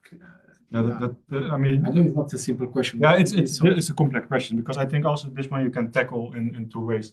I think there's a certain responsibility of the domain itself, like energy engineers, to come up maybe with like a more physics-driven baseline. I mean, to an extent that is possible because they design their substation in advance and they have some kind of baseline. So I would say there is a responsibility on that side. On the other side, also there's responsibility maybe on the researchers. And one of the examples I would like to point out is that for the first time, I think now at least in Europe, a benchmark data set came available. Still not perfect, but I see that as progress. And in that sense, it's public. That's also really important because it's very important. Yeah, exactly. Because I mean, we work with sensitive systems. Sometimes district utilities don't want to share it because it also shows a bit of the economic benefits, how they operate, let's say. But yeah, the public data sets are vital because then all researchers can kind of come together to test what works and what not. And so in that sense, there's a responsibility of us as well. And luckily, we see some movement there, but compared to different fields, it's still a bit too slow, in my opinion. But there's progress. Yeah. Maybe in the next future there. Yeah. Okay, so let's move to federated learning and privacy. I see that you have included a study. I know that it's not the core of this thesis, it's more related to deep learning, also computer vision time series, but I'm very interested. In my group, I have a very strong research line in federal learning, and so you have designed, let me see, a sort of method framework for privacy preserving of fault detection. And what is the precise privacy problem in district heading data? And let me see, what are the sensitive information that could be inferred from data? Maybe you can give me some details. Yeah, I mean, that's actually quite a simple answer, I would say, because if you have high resolution data of a certain building, you can predict when someone is at home, someone is away. You can already see that can cause issues. I mean, we don't have bad intent, but if you have bad intent, maybe you can plan to then see, oh, they are not at home. We go to the home and we break in. So that I think that is one aspect why it is quite sensitive. But at the same time, there's also maybe an economical sensitivity, because if all the data is public, then other district heating utilities could see how does that district heating utility operate, and then you get. I think also maybe some consumer privacy, I imagine, for example. Yeah, I mean that is obvious. Yeah, that's also like one part of it. Like it falls all on that as well. In your opinion, just to look at the privacy of the data, do you think that federated learning is real necessary, or for example, we can use anonymization, centralized technique? They could be sufficient, or not? Yeah. Could be, but I also are aware of that sometimes when we talk about and people say we anonymize the data, and then some things we can do to just infer we can take away that anonymity. So there's always a risk of how sensitive are your systems and what kind of measures do we propose. So I think federated learning is maybe a safe option to do, also an interesting option, and also quite an relevant option, because usually at the substation itself, there's quite some computational power available. So I think that is definitely something you should think about when you talk about smart grids, that will be an option, and maybe not even in the general sense that federated learning, you talk to a central server, but maybe even that also they can talk to each other, to your neighbors, and in that way, really go into that, build it. It's not like that. Of course, you solve the privacy issue, but it's also in broader context of efficiency and smart. Since my question comes from the fact that the federated learning also, as you know, introduce communication and also coordination complexity within your framework. And so I don't know if you have some details about this. What are the practical trade-offs between privacy and performance? If you recall some details, how many clients are needed in your cases, how robust is the method? Okay, I don't know if you can give me some details about your experience in applying. Yeah, I mean, it's your first study about applying federated learning. So as I told you, it's not the core of the thesis. I always saw it as an opportunity, but it's still not perfect, because also we have to deal with we can bring maybe the computation to the substation, because some networks, they still operate with a substation that has a battery to transmit information. We need to be careful with transmitting too much, so that is a real bottleneck, and that's also what we try to do in the study a bit, what kind of things we can do to reduce that need for that communication, because then in the end, if you want to solve that computational issue and the high resolution data issue, you get the other issue that the batteries will run out, and then you cannot even communicate with the substation anymore. So then the whole federated learning setup is not valid anymore. So that this is the challenge. So what we try to do in that study is to just explore that idea of what is possible, and then still it's not perfect, and hopefully build from there in order to tackle those challenges what come after. If I understood well, you combine centralized and supervised pre-training, and then you had fine-tuning with further learning. Yeah. Okay, so sort of hybrid strategy. Exactly. Yeah. Because why you choose this kind of hybrid strategy? that was also With respect to full centralized further learning, for example. Yeah. I mean, that was also like with the idea of that, how can we reduce the need for like communication? We want to have like kind of like already some kind of base model. And then my thought was as well, maybe that base model could be shared between disciplinary utilities. They can all build that same model, and then they can fine-tune it internally on their own network. By having that base model, like you can kind of reduce the need for additional training rounds.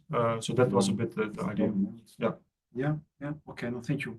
That's all for me about federated learning. So just to, it's very interesting application of federated learning also in district heading. I've not seen any other works. Yeah, exactly. But this is also one of the reasons, like, I think we were one of the first in that sense. Let's move to cross-modal time series to vision learning. That, in my opinion, is one of the most original parts of your thesis. This is the transformation of time series into images. And so, first of all, very interesting contribution. And maybe we can start with what is the main justification, the rationale behind using vision models for industrial time series fall detections. I mean, the idea, I mean, it was a bit like one of my main supervisors, like his field is vision. So it was always a bit biased to, and like he was sending me like, oh, you can read this. And so then the idea started a bit. I also remember that, I don't know where exactly, I maybe saw like a documentary or something like that about brain scans, like where they scan the brain, you have an image, and then they make some diagnosis or things like that. And I thought, like, I mean, a neural network is not the perfect translation of what our brain is, but it's more like an analogy. I thought maybe still I could use that. And in a sense, when neurons activate, that maybe can cause also some kind of visualization. So then I started experimenting with those vision models, and then I came back to, okay, but how can I translate the time series data? Initially, I was like using the, let's say the fixed transformations. They didn't work that well. So it was like what I said, like the iterative process of building that idea. And then in the end, I think I was also like working on either the Baring paper or like some kind of other paper with autoencoders and things like that. And I thought maybe I can simply like visualize the latent space and in that sense show, okay, we see this kind of patterns, then maybe this kind of neurons are activated, and we can scale that up to an image, and then we simply try and to fine-tune those vision models. And that word of like trying, that is really important, because like sometimes I had many ideas, many didn't work. But being fast in that iterative process help you direct to like almost filter out the bad ideas and the potential ideas, and then that slowly builds into this paper, for example, that in the end turned out to be quite nice, and also like one of the crown jewels, which I'm quite proud of. But yeah, that's a bit of the thought process behind how we get to such product. Do you think that maybe some temporal information within time series may be lost in this conversion to images? What do you think about it? I would say so. I would say so. I mean, it's difficult to say for sure, but I think some important parts could be lost. And I think that's also maybe one of the limitations or flaws of that paper, is that the conceptual idea is, I think, what is the strongest. And also, like the idea of like transforming your time series data into some kind of learned visualization and fine-tune One point is to use pre-trained, it's very good performance, but maybe we can lose some. Exactly. And I think we certainly do. The implementation itself, I would say, is not perfect. Maybe I hope actually that other people find that idea interesting and come up with their own visualizations methods. So that is certainly a risk. Yeah, I see some images about this, and do you think that such results patterns, let me say, are in a certain way interpretable for domain expert or not? I would say currently that's quite complex.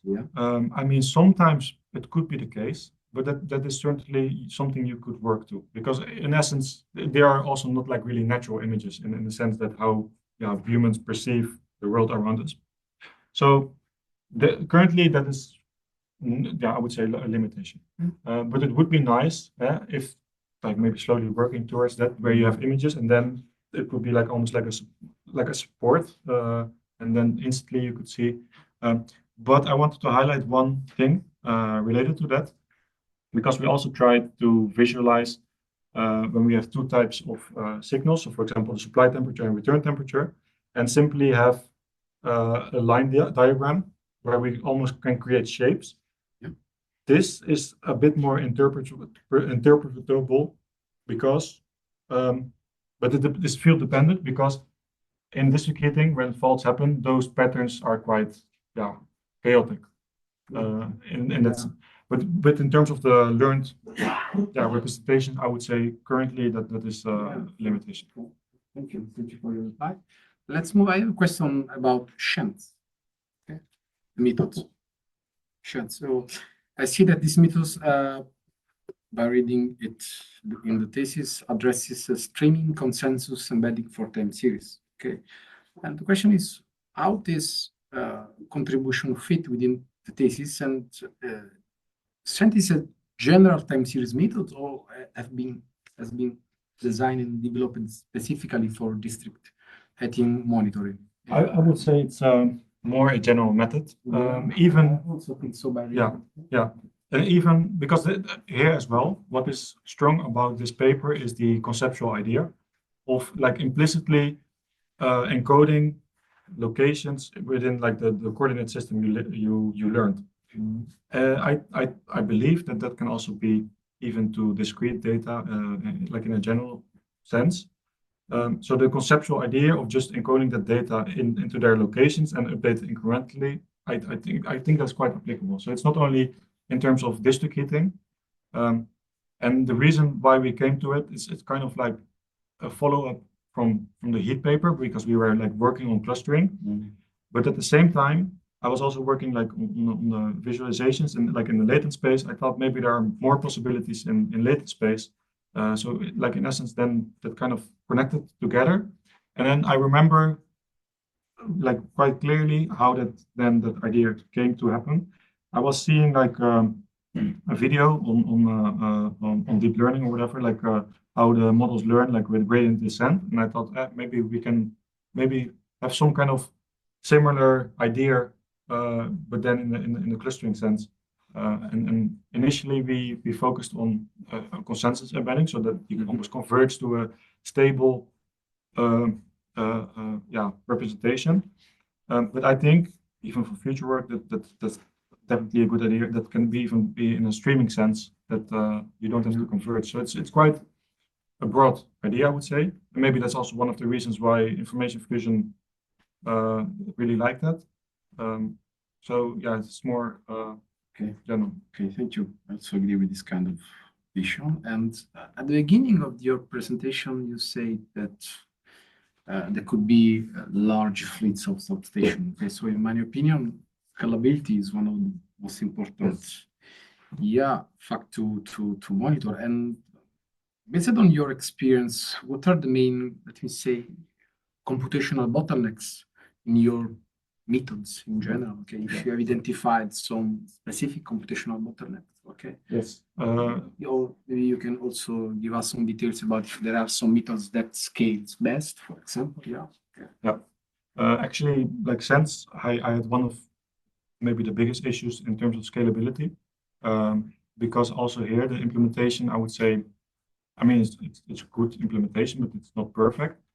Initially, also I was like using normal KNNs, which are just computationally quite expensive, and especially if you do that like iteratively, it takes a lot of time. So there we switched to be like more sparse KNN, which is also a bit more applicable, because in a like you also always try to reflect that to reality when you have a district heating network. I mean, you only have, I would say, in your street maybe 10 neighbors. You don't have like the whole network as your neighbor. But those things like arise when you start developing and you try to fine tune a bit. So in that sense, 𝐶hENs was one of the main issues we had in terms of scalability. And also, I would say the heat paper is also quite expensive because like hierarchical clustering is, I think, big O of n squared or like cubed even, I think. Like that's quite expensive. But my argument was that, okay, at most, we deal maybe with thousands of substations in a network. That is still like doable, let's say. So in that way, I could justify that if you would scale, but that's also why it's a more maybe disappearing field contribution. If you would scale that to, I don't know, like maybe millions of samples, then that would be an issue. So it also depends a bit. Okay, we can state the scalability is important. There is no need to investigate more in this direction. Now let's move to some question about interpretability and operator trust. Since I think that within many industrial deployment, the interpretability of models, deep learning models, for example, but also machine learning models, is let me say, it's often as important as the performance. Okay, and my question is, how interpretable are your methods? Okay, maybe if you can give us an overview of the interpretability of your methods for, of course, for distinct heading operators. I would say it's mixed. I mean, when we go to deep learning, we know that this becomes an issue. Luckily, like there's some progression into explainable AI, which is, I would say, also very beneficial maybe for district heating. But that is maybe the side effect of using deep learning.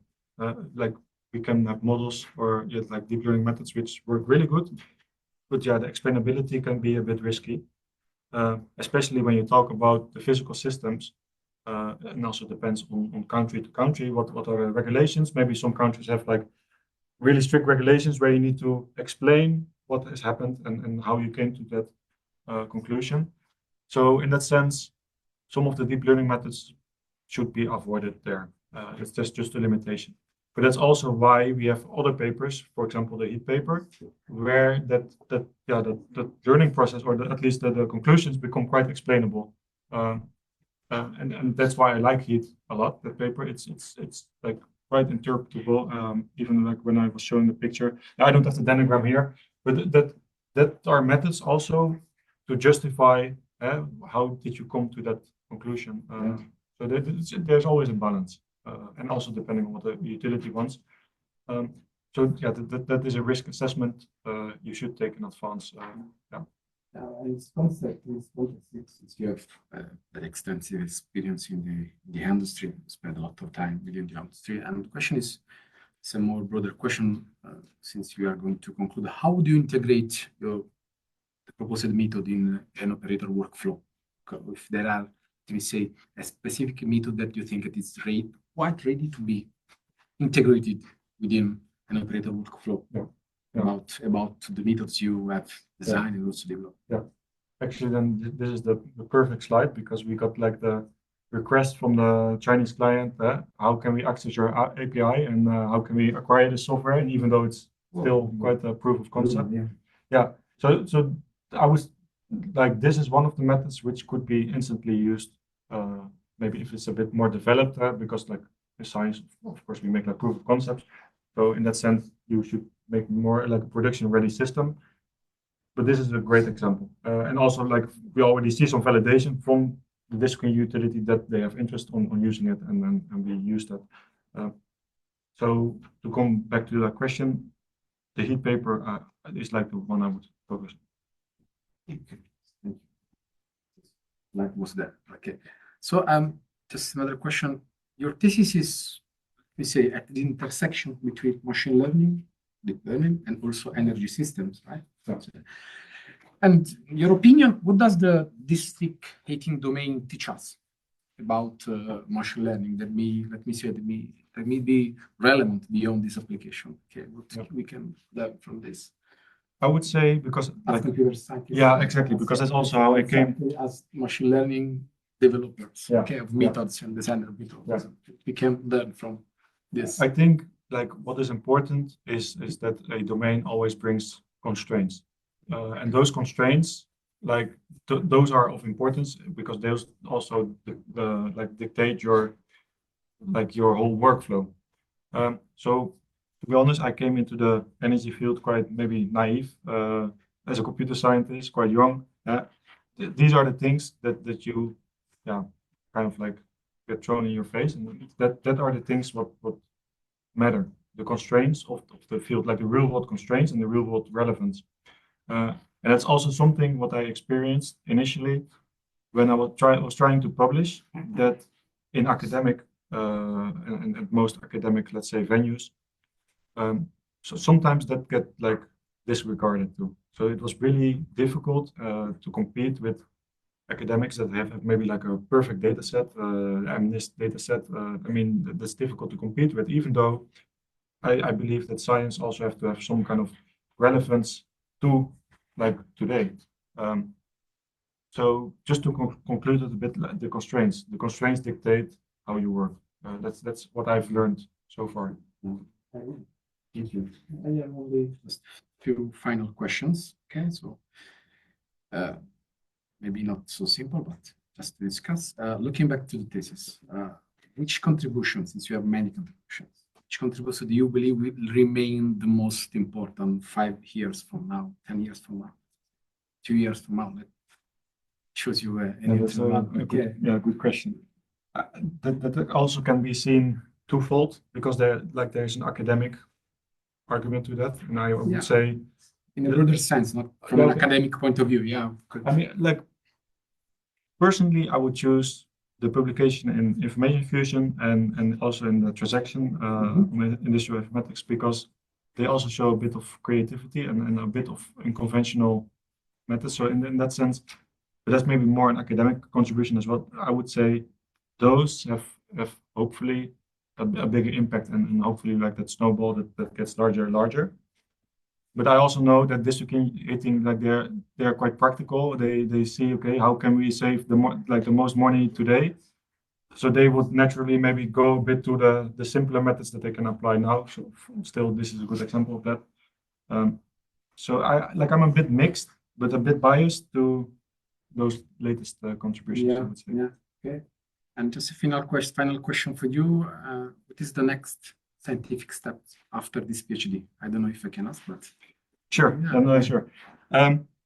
I think I want to be like where I am between industry and academic. That's something what I really like, because sometimes in academics, like we can create really theoretical papers, but I always like that kind of like that feedback from like the reality of like, for example, district utility that then really appreciates your method. That validation is what makes it feel fun to do, you know. So at least how I see my future, like I think I will be a bit like the middle. Yeah, in the middle, like industry. Exactly. Industry. Yeah, exactly. I will try to do that. Yeah. Okay. So thank you for your answer. Okay, and for me, that's all. I think that this discussion has clarified many scientific contribution of your thesis, limitations, and so on. So I want to congratulate you again. So that's all for me. Thank you. Thank you. Thank you very much, Francesco, for a nice discussion. And now, as per the protocol, we will follow that we give the floor, now to the committee members, the one present here and Natasa online. You have to leave, or I can stay there? I can stay. Okay. It's up to you who starts first here. It doesn't matter. Want you or Natasa? Should I start? Natasa? Natasa? Yeah, okay. I can start. Thank you for this good presentation and inviting me. This was I like reading and analyzing this now. I will have only a few questions. You mentioned this, and I like a lot. You mentioned this data labeling, and it's in publication difficult to compete with academics, but I have been working with this data collection related to buildings, and now we also have a project on infrastructure collecting building data and different stuff. And we see so the reason how we have been overcoming this is just hard work, because we either have master students, or we work to have this in detail, but and then when published, maybe looks beautiful, but it is taking lots of time. But when you say this labeling, what do you think actually with labeling? What was missing? What you found easily? Because one thing, this must be because of different areas. In your thesis, when you describe this laboratory setup and this case study from China, it was not described in detail. How me, like me who is teaching in, I'm a mechanical engineer, I have been teaching in energy in buildings. So we have this expectation how this must look like. And I don't see this detail, but could you say what you think that this was missing in this data labeling, or what you found there, and this, could you a little bit explain this? Yeah, that's a good question. Thank you. The thing is, like in the most ultimate case, and unfortunately that didn't really happen in my PhD, is that ultimately you would like to work together with the district heating utility, and that they actually send a mechanic, or even together with me, we go to that substation and like physically, like, okay, this has happened based on the data we have. Like, that is the ultimate goal. That is the it's the golden ticket for the ultimate ground truth information. Even then, you still always have some uncertainty, because mechanics maybe can miss some subtle patterns, but that's something what I wanted to work to.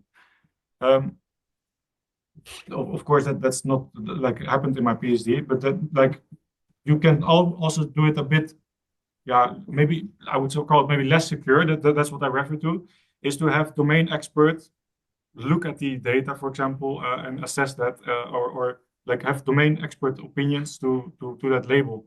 So that in that sense, it's a slightly weakly labeled, better than nothing. And that's something I've learned, that in district heating sometimes I have to work with, at least it's something, and it's better than nothing.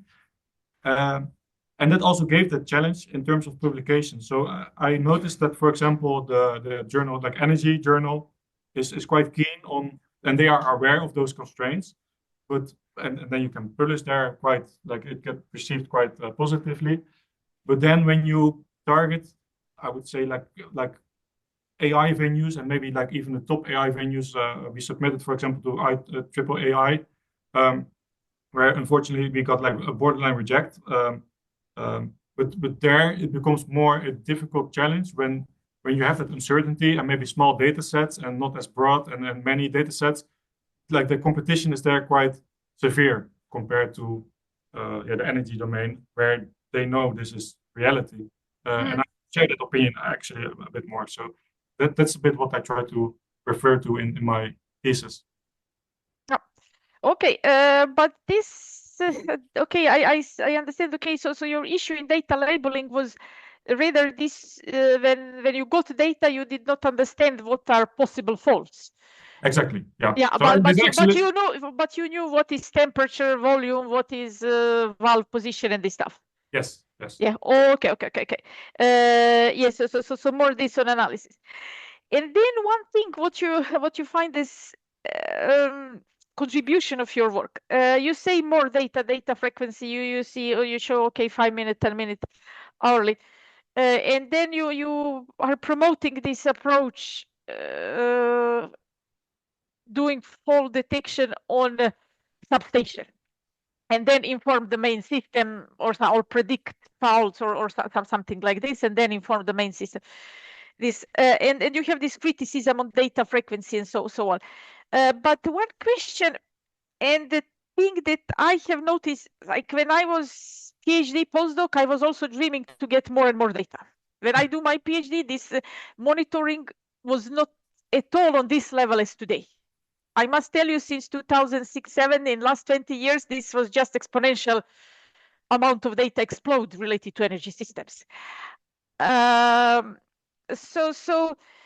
But now when I work practically in lab and procurement for the lab and many stuff, I see the issue in purchasing all this, installation, and real practical use of this. So have you been thinking about this cost effectiveness of this? It's true we need more data. Especially I agree very much with your analysis on fourth generation district heating. We need more detailness to understand the fails in temperature levels and so on. But let's say we instrument a lot. Is it worth how far we should go in this? Have you been finding these limits? Is there any limits, or you just think more data? That's a good question, because of course there are limits to that. Like there's always a trade-off, and I think now in the district heating literature, like this is almost like underexplored. Like what are the costs of doing that? For instance, I had really difficulties finding like evidence of what is the cost of the impact of a fault, because if you have that cost, then a district heating utility can make that comparison that our maintenance strategy, I don't know, cost like 2 million, but the cost of the impact of faults costs an X amount. That like I always miss that in the literature, because that is also helpful to let's say what you say, justify those investments in equipment, in data storage. So that is it's a valid limitation. I think that's still quite under explored, but it's really something we should explore. But at the same time, that is also a bit outside of my expertise. That of course I'm a data scientist. I like a lot of data. In the ideal case, I want all the data I can have. But I am aware of that. Like that's also where VITO was there, that to like explain me what are the physical limitations in district heating, for example, and the cost and the process of implementing that. But yeah, that is something what hopefully slowly will be solved a bit better. And I hope I contributed a bit with some insights with what we have in the lab, that this can be achieved. Then maybe someone can calculate, okay, then so much money can be saved. Maybe it makes sense to then, instead of hourly data, we go to 30 minutes or 50 minutes, and we kind of see that now happening. So it's an ongoing process, I would say. But that's certainly like a major limitation. Yeah. Now we will see. It's true we need, but what is, because it's true that electricity price will increase. We don't know what will happen with district heating price, but it's a little bit like how much is worth. Like we are not dealing with like brain surgery. Yes. Yeah. So this is why in medicine they have so much instrumentation. Yes. Okay, then we discuss this. Let me check the cost. Okay, so yeah, benefits. Yeah, this cost of faults and benefits. This we discussed. Then you had, I think it's in your slide 16, this topology and transfer of like if you know about fault in one. What method you use to do transfer to what is happening in the next or in the neighborhood because of one fault? You mean with the topology aware clustering, or? Yeah. This what is this method? How for this topology and to this? Like as I understood, you find fails in one, and then you can assume what will be in the next or in vicinity. What method you use for this? Yeah, so actually this is like a two-stage method. That first we have this topology, and then we have those neighborhoods. And then I think it aligns quite well with what is happening sometimes in reality as well, is that we create this Z-score distribution. And in essence, we say, okay, if it's 2 sigma from the mean, in terms of, I think we use delta t there. So then when the delta t is below what is, let's say, common in that neighborhood, then we would assume something has happened. And it's a bit tricky because we cannot say a fault has happened. Of course, like we use data sets to kind of calculate what are the metrics, but it's anomaly detection. So it's just that we flag it as anomaly, which could be a potential fault. Okay. Yeah, and what we showed there is that when you don't do that globally, like when you compare all the substations and you just like note the lowest delta T's, yeah, of course you will find some maybe faulty substations. But if you do that, like, for example, a bit more localized, then that method can be a bit more effective. And that is also then a method which, yeah, the district heating utilities can fairly easily implement today, I would say. Yep. Okay. And then my last question, I saw you collaborated with some, you mentioned this in China with companies. One thing what I struggled to find in your thesis, or at least this for me is important. You most probably heard in district heating or in energy there are different these typical curves that you use, like energy signature curve or analysis of return and such stuff. You have this analysis of return depending on different faults. But let's say if some of this method, what you presented here, will be used to be part of monitoring interface. What do you think? What method or graph should be the most user friendly, so that operators, let's say, having this like running data, they can catch up some of these faults. So what graphs or method of this you think can be easily implemented and be part of the interface of these tools? Yeah. I think one of the easiest methods, which is maybe also quite generalizable across like the globe, because we also, like, Chinese district heating networks maybe operate a bit differently than in Denmark or in Sweden, in Belgium. I would say maybe this method, the heat paper, like, would be one of the easier implementation or implementable methods. But at the same time, it depends a bit on the context. If, for instance, the district heating utility is quite organized, they have the right data with the labels, so they can train models, then I would say some of the models we propose also would be applicable there. But that would be like maybe not necessarily implementable today, but certainly like a promising direction for that network. So it depends a bit on context. If you are looking for the most generalized method, what can be implemented, then it's more the simple methods we propose early on. If there's a bit more context, then I would refer to a bit more deep learning methods, which we show also work quite across setups.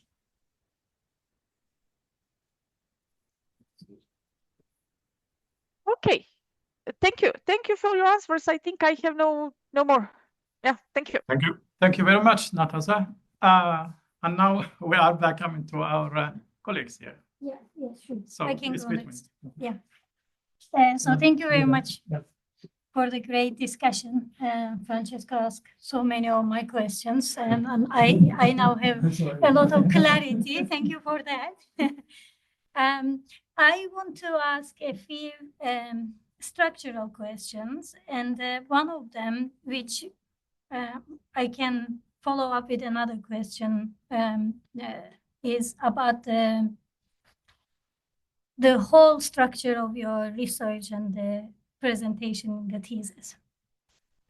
A bit different than what we used with the PhD thesis, of having one problem and diving in really deep to solve that one problem. Here we see an approach that is a bit more wide and perhaps doesn't have the depth that we have all the time have. And I see that you perhaps a bit reactive approach this by having 8 papers attached to it. And then I wonder one question about the 4 research questions you have. What is the main research question? Reasoning that I am asking this is that I see that 4 research questions looking at 4 different things, 8 papers, each contributing sometimes 3, 4 for one question, and so on. I wonder what is the main question. I want you to think about that and answer that. And then connected with that, if you start with that question, then would you drive these 4 research questions or perhaps different questions?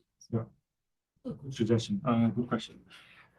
I think because it is an industrial PhD, some of the questions are a bit more, let's say, practical.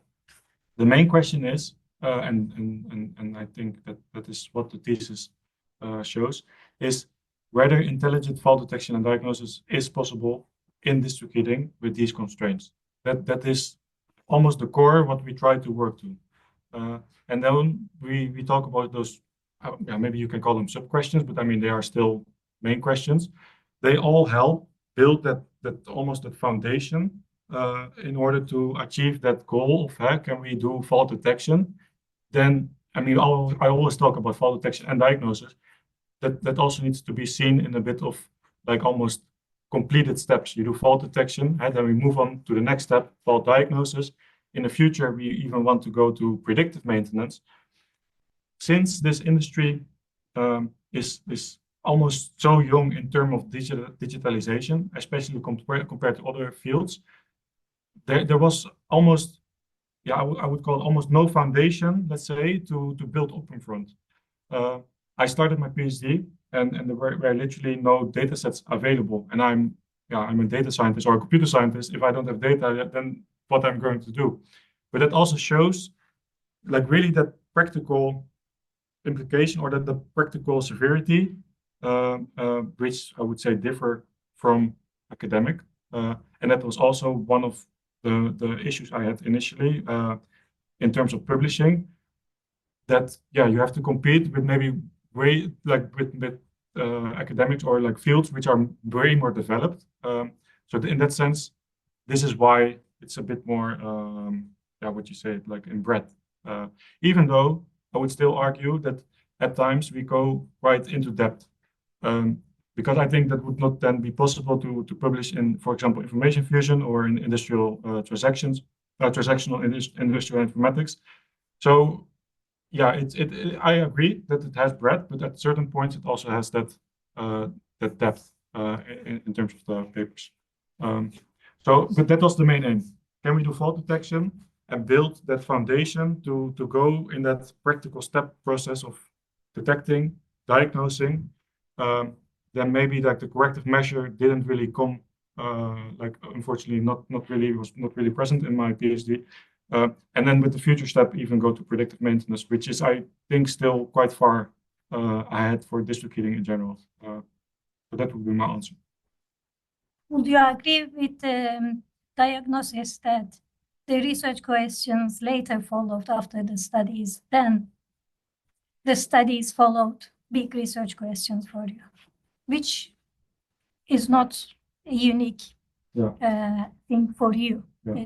It happens quite often. Yeah. But would you agree with that, or you would disagree with? No, I think you have like a general, like a good comment, because also initially when I started the PhD, like it was almost talking about, okay, we are going to do fault diagnosis. That is the focal point of the PhD. But we simply run into almost like the physical constraints, or like the constraints of the field. Because if you want to do fault diagnosis, for example, then you need to have data sets with labels and have like that knowledge. So I would say the fault diagnosis part is perhaps maybe, I would not necessarily underdeveloped, but maybe a bit directed from, because that we try to then solve maybe that first question of fault detection, which is quite important, because then it's like almost like a follow-up problem. So that's why like most of the papers then focused on the fault detection part. But then again, it's almost like an iterative process, that sometimes you come to, for example, fault diagnosis, you find things out, then maybe, we have some problems, we need to improve some of the things we did earlier, or maybe like the fault detection is not perfect. So it's like an ongoing process within the thesis itself. But also when you work together with the utilities, where they also have like a responsibility to have like almost like include in that feedback loop. And I hope that after me, that especially with OptiHeat, that feedback loop will be ongoing. And in that sense, we have like almost both like responsibility of improving that process of doing the topic of fault detection and diagnosis. And then the following question about this would be Do you think all the 8 studies were necessary to answer this big question? Certainly, because I think there's also, let's say, a thesis is about answering a research question, but it's also about a journey to becoming a researcher. So with like, to be honest, if I could have done 20 papers, I would have done 20 papers, because every time this is also a feedback loop for yourself. And that's a bit how I saw it. That every time I finished the paper, I was proud of it. Then I was working on the next paper and I saw the other paper and I thought, oh, that's not really perfect. So maybe I can improve that. So it's also like a personal development in order to improve, but that also reflects then back to like the solutions you create for the industry. Because I learn more, then I can apply that, and in that sense also improve the industry more. So I would say the more papers, the better, because then that whole feedback loop would help increase the ultimate goal of probably maybe doing predictive maintenance. So it's not that I say, well, I have 8 papers, how good? No, it's just like, yeah, in the feedback loop of improvement, I would say. And then one thing that I want to be a bit more critical, perhaps, since we are also expected to examine you about the ability of you demonstrating, but also knowing the possibilities and limitations of the work. What was surprising to me was that in the thesis, though in most of the papers you mentioned limitation, in the thesis you did not talk about the limitations of having 8 distinctive studies combined as one thesis and doing a, limitation analysis on that, since you are presenting it as a one big thesis. I was wondering 2 things. One, I also realize in your papers you have this, you explain a limitation. The one that I remember is about generalizability, for instance. But that just a paragraph later, you say that, but our method, it has the possibility to generalize it. And in other papers, again, there is a limitation, but we think that our method will be. I wonder one thing that, do you think that is like, is it perhaps something that you are expected to do to cover all the limitations, and do you feel that you need to defend yourself about it? Is it a reflection, or do you really think that the methods that you mentioned, the approaches are really generalizable as a, more perhaps philosophical, more than I don't expect you to give me a technical answer how generalizable it is, but I am more looking for the reflection from you as a new PhD candidate who are very close to ending this story. Is it what is expected from you to be all the time defending your position and cover all the holes? Do you feel that? Is it? So, like, I don't necessarily feel I need to defend that, because I think it's all, I'm quite conservative, let's say, in terms of like that research, how applicable that is. Like, there are always limitations. That we do talk about, like, some of the validity strategies we try to reduce, like, for example, talk about generalizability, like having substation splits and things like that. Like, one of the major limitations is still the lack of, I mean, we have data, but the diversity of data. So we have maybe like 3 or 4 district heating networks. So it's always difficult to fully generalize that, like, there is no more testing is needed. So I'm fully aware of that, that is like a severe limitation. And that's also why I try to highlight always in the papers this limitation that we need to be careful. It looks promising. For example, with the last paper, the lab to practice paper, I was quite conservative that there are indications of transfer of knowledge between networks, but it's asymmetric. So just we need to be aware of that. The papers are always built in terms of those limitations. So like the data set we used, but at the same time, we try to do certain measures in order to reduce that risk. But that's the essence of a research paper in general, I would say. There's always limitations. And we should always be aware. The perfect paper doesn't exist. The perfect paper I will never create. But at the same time, we can make that small knowledge transfer, which is hopefully helpful for the next follow-up paper to be a bit better. So I fully agree with you. I'm aware of those limitations. I don't feel I need to defend them, but at the same time, I try to layer the papers in such a structured way that at least I can reduce some of the impact of those limitations. And I think it would really benefit your thesis to have a separate section on the limitations, and especially the compounding effect of the limitations that coming from each study brings in. Yeah. One more comment, and this is again a bit structural. Or before that, I also want to, in some studies, you use several hybrid approaches. And I wondered, is this perhaps not the standard in your field, but like you use CNN, LSTM with augmentation, and so on. But and in others also, you combine methods, but I see that you don't do ablation studies. You don't isolate and look at them. Where is like some success is coming? I put these things together, but like, where is it coming? Like, by comparing, each method and seeing where is this coming and so on. Yeah. And it might be because we are not perhaps exactly the same fields. But I wondered, is this something that you have never asked from your scientific domain? That's why you didn't do, or was it difficult? Or yeah.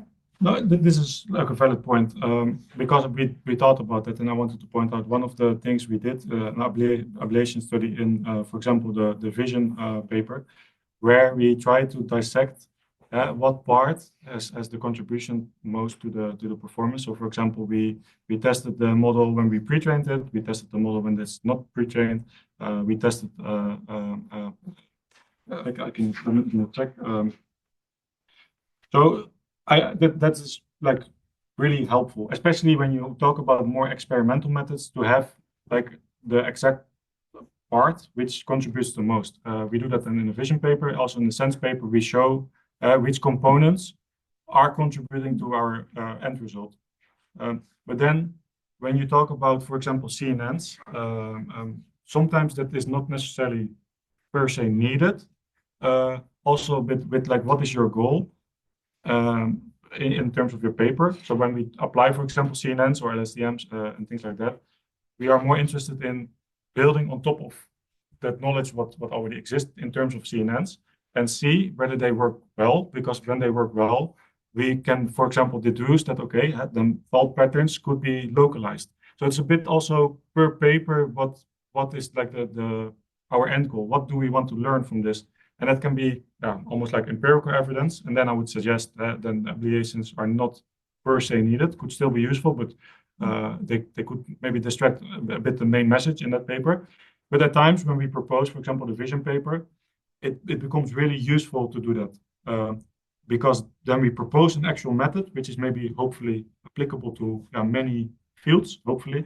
And then it is important, what you say, to highlight that component, and there we do it.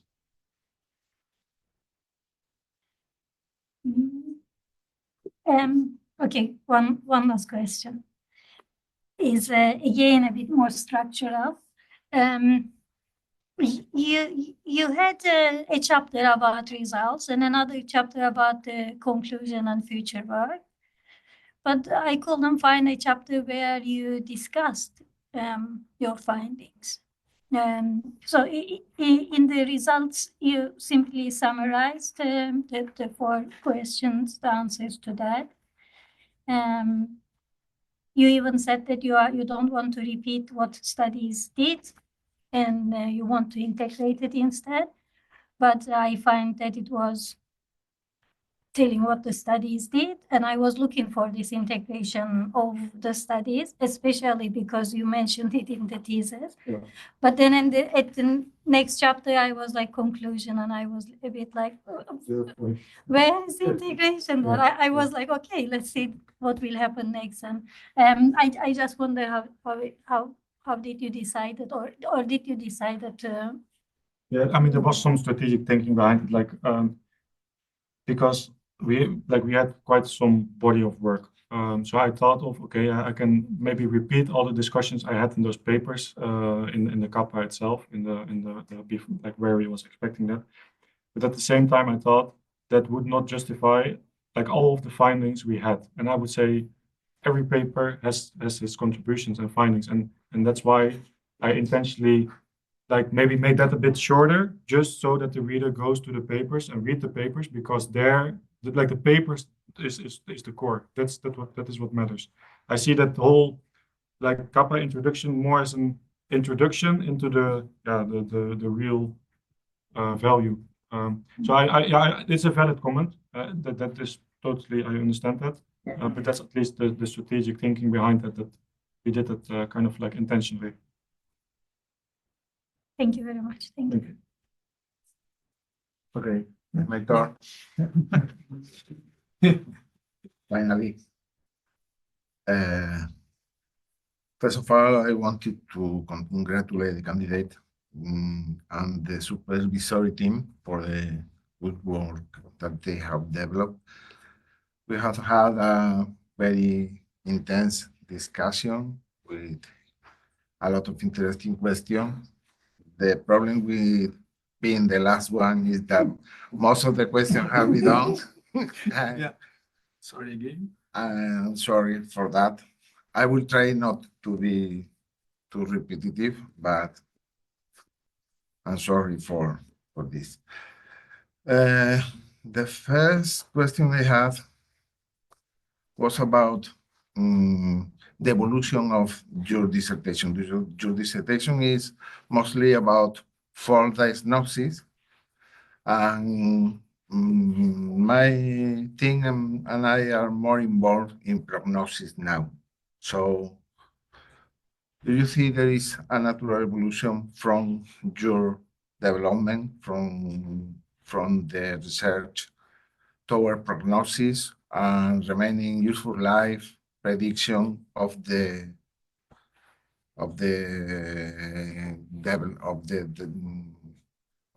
system that you are working with? Yeah, I think so. It was a bit unfortunate because at the end of my PhD we got a bit more like better data in order to go into also maybe like predictive maintenance and like talk a bit about the lifespan and things like that.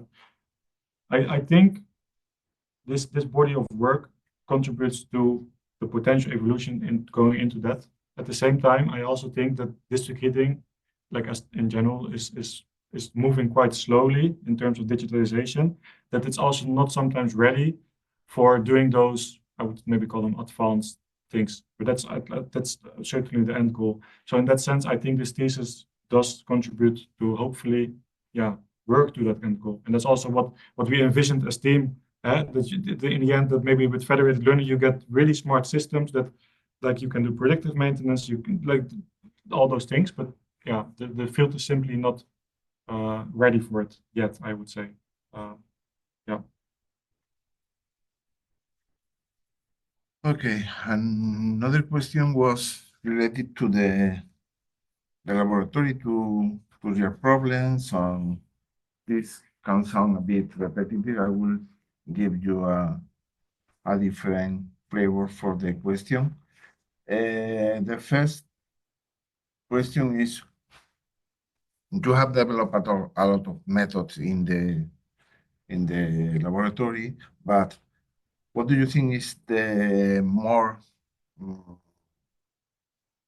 interesting to generalize to different environments? And also related to this,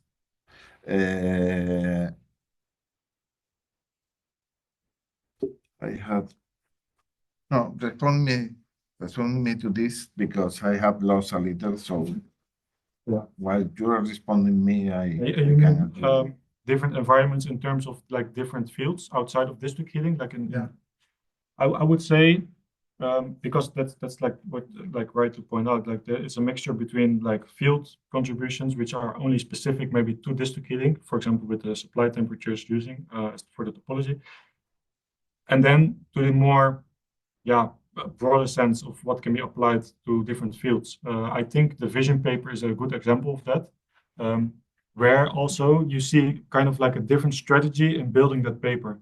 It's not only using district heating data anymore. We need to validate that with, I think we use like oil data, bearing data, like different types of data sets in order to have that empirical evidence that it can be broadly applied.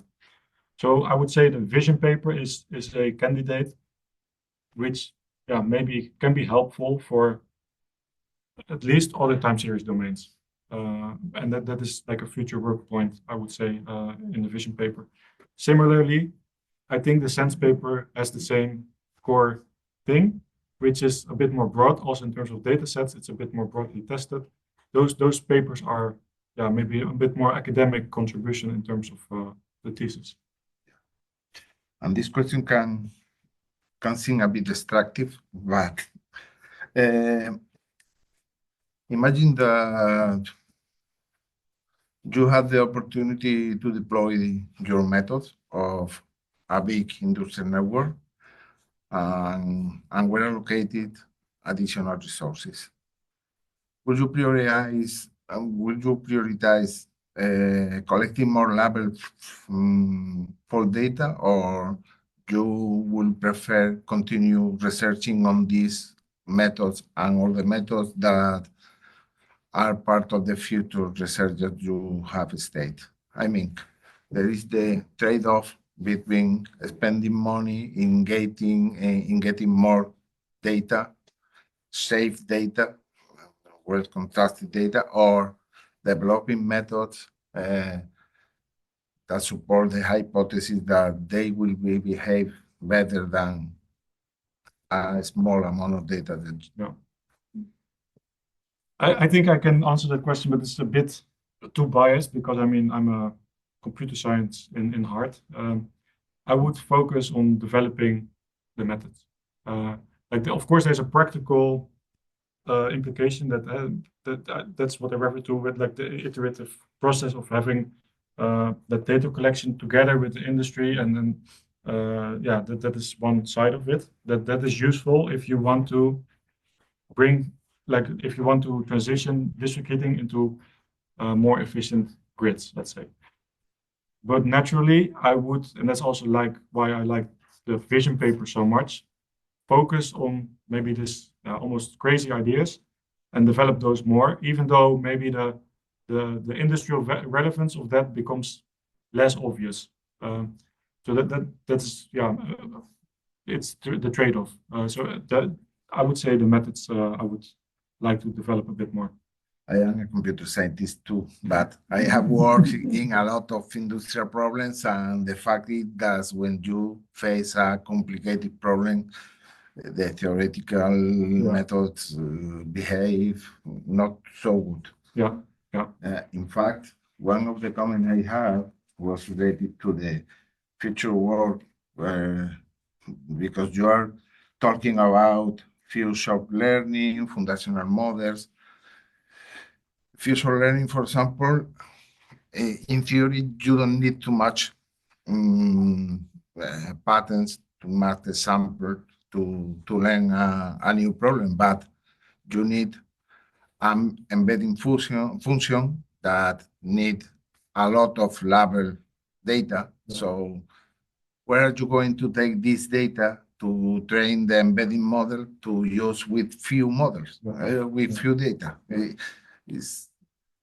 The name is confusing. When I teach this model to my students, I say, be careful because it's not few data. Don't exceed a few data method that works. I totally agree with you. I mean, this is maybe sometimes the tension I had at VITO, that they have almost the practical view of district heating, and they live within the constraints. And sometimes they just said, hey, that's not possible. And then still, like my computer science heart was like, but it's still a bit interesting to do that. Maybe we can do it on the side and we publish it, and then maybe it becomes useful. But yeah, that is the tension between being an academic and at the same time in industry. That is an interplay that maybe sometimes I've learned to play well, but at the same time sometimes I don't play that well. That is something you always need to be aware of. I totally agree. Maybe I don't know what to. Maybe a last question about explainability. We have discussed about interpretability and explainability is not the same thing, it's completely different. I think that the engineers prefer interpretability because they want to see an equation to model the problem you have to solve. But do you think it's enough to providing them good explanation about the behavior of the model in order to generate trust in the model that you are developing? Because I think the main problem is giving trustworthy to the industrial team. Yeah, that is a valid point, because I think that is also sometimes I had like with meetings in VITO an issue. That is, I would say, at times some of the methods in my thesis are simply not able to do that. That I would say is a limitation.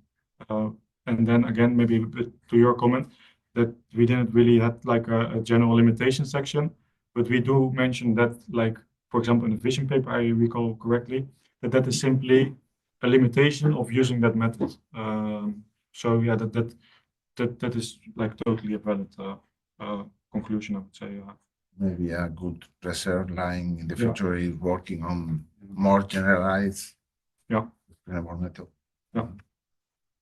I don't know. I could ask you the topical question about your future work, and what do you think is the more promising line that all the line that you propose in the dissertation? Yeah. So that also depends a bit in like what kind of glasses you put on. Like if you see that from the district heating line, let's say, then I think that our last paper, the lab to practice paper, also shows that we can use quite maybe default methods. So for example, inception time, mini rocket, things like that, like already what exists, to already bring that industry ahead. So even like those simple methods which we can instantly apply for district heating could be like a follow-up.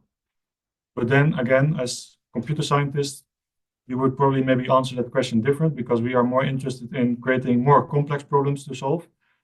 I would go then that, for example, with the vision paper that has quite some conceptual follow-up questions in terms of, okay, maybe we can apply that further to different domains. But I was also interested in, okay, maybe the same concept works in terms of large language models, where we have those foundation models. Maybe we can do a bit similar there. So that, like as a computer scientist, I would probably go into that discovery. But then we come back to the previous question. That's probably not that relevant for district heating. So yeah, it depends a bit on how you look at it. Well, to finish, I think that the scientific impact of the dissertation is evident. The number of papers is significant, and the venue of the paper is very high-ranked journal, so we cannot discuss about this. And about the industrial impact, you report that you have submitted about 5 patents, if I am right. Could you tell me what is the state of this patent? They were accepted, they are going to be used in some development? what is the real state of this? So we are quite early still in the process because submitting a patent can take quite a long time. I think even up to 4 years or so. So we have constructed those patents. We submitted them, and we got our, I think it's like the initial feedback that they have like positive results. So in essence, we go to the next step, and I'm not entirely sure because that's also a bit outside of my knowledge how that goes. But we go at least in the next step or next phase of that patent. So I would say they are submitted, and hopefully in a few years accepted, and then it's up to VITO because like at VITO they get like the rights of the patents. I'm just the inventor. What they do with that, like whether that's strategic, maybe it's prestigious. That's up to them. Perfect. Thank you so much, and congratulations for the response. Thank you.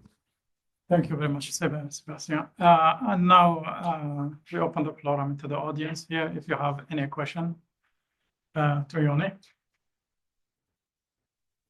Yes. Yes, I've been wondering because this is repeating, so I wonder if you have also looked at the impact of seasons, what that can have, and mostly with regard to the domain shift that you talked about. Yeah. That's actually a really good question, which I have not highlighted that much. Also because some of the data sets are usually from the heating season alone. But then I think in the last paper, the lab to practice paper, we got a data set which was a bit longer. So we also had at the summer, and there we saw that when there are summers, you don't have heat use. So, for example, when there is a fault, then the system is not really operational. You are not using it, so their faults become quite invisible. So I think I have some comments in that paper that suggest that then probably we should focus on like as a first solution to have models specifically for certain seasons. So, for example, the heating season, and maybe we have to have different types of models for example, the summer. But it also refers back to the lab setup where we can then, how do you say, like see the impact of those things. Like, for example, then in the summer, we can play a bit with like what kind of sensors then are needed to find those faults even in summer. So that is something we are aware of, but most papers have focused on the heating season for that reason that there's simply a domain mismatch between seasons as well. Yeah, I was following up the question with this, because I would assume that one of the metrics you would like to have too,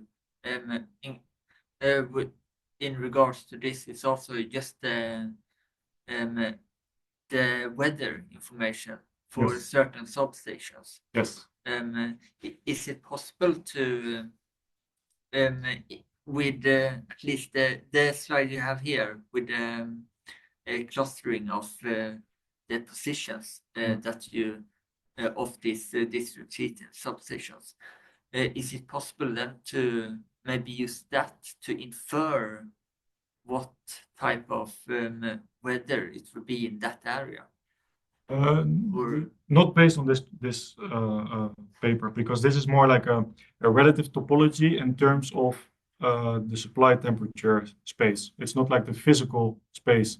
So if you are lucky, sometimes you get like that type of weather data with the data set, if you're lucky. Sometimes you know a bit about the data set where it came from, and you can find out like that metadata yourself.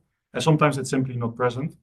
But then still implicitly you can kind of maybe then know, okay, for example, it's during January or whatever, December, we know it's a bit cold then, so and we see the heat usage is constant. So in that sense, it's always a bit being playful with what you have. Yeah, but because I thought about if you have like in the early January, February here in the northern hemisphere, and then you have a heat wave that may become. I don't know if this is possible. If it is, and then in the case of if you don't have this information, maybe your model will assume it's some fault. Certainly, yeah, Yeah. certainly.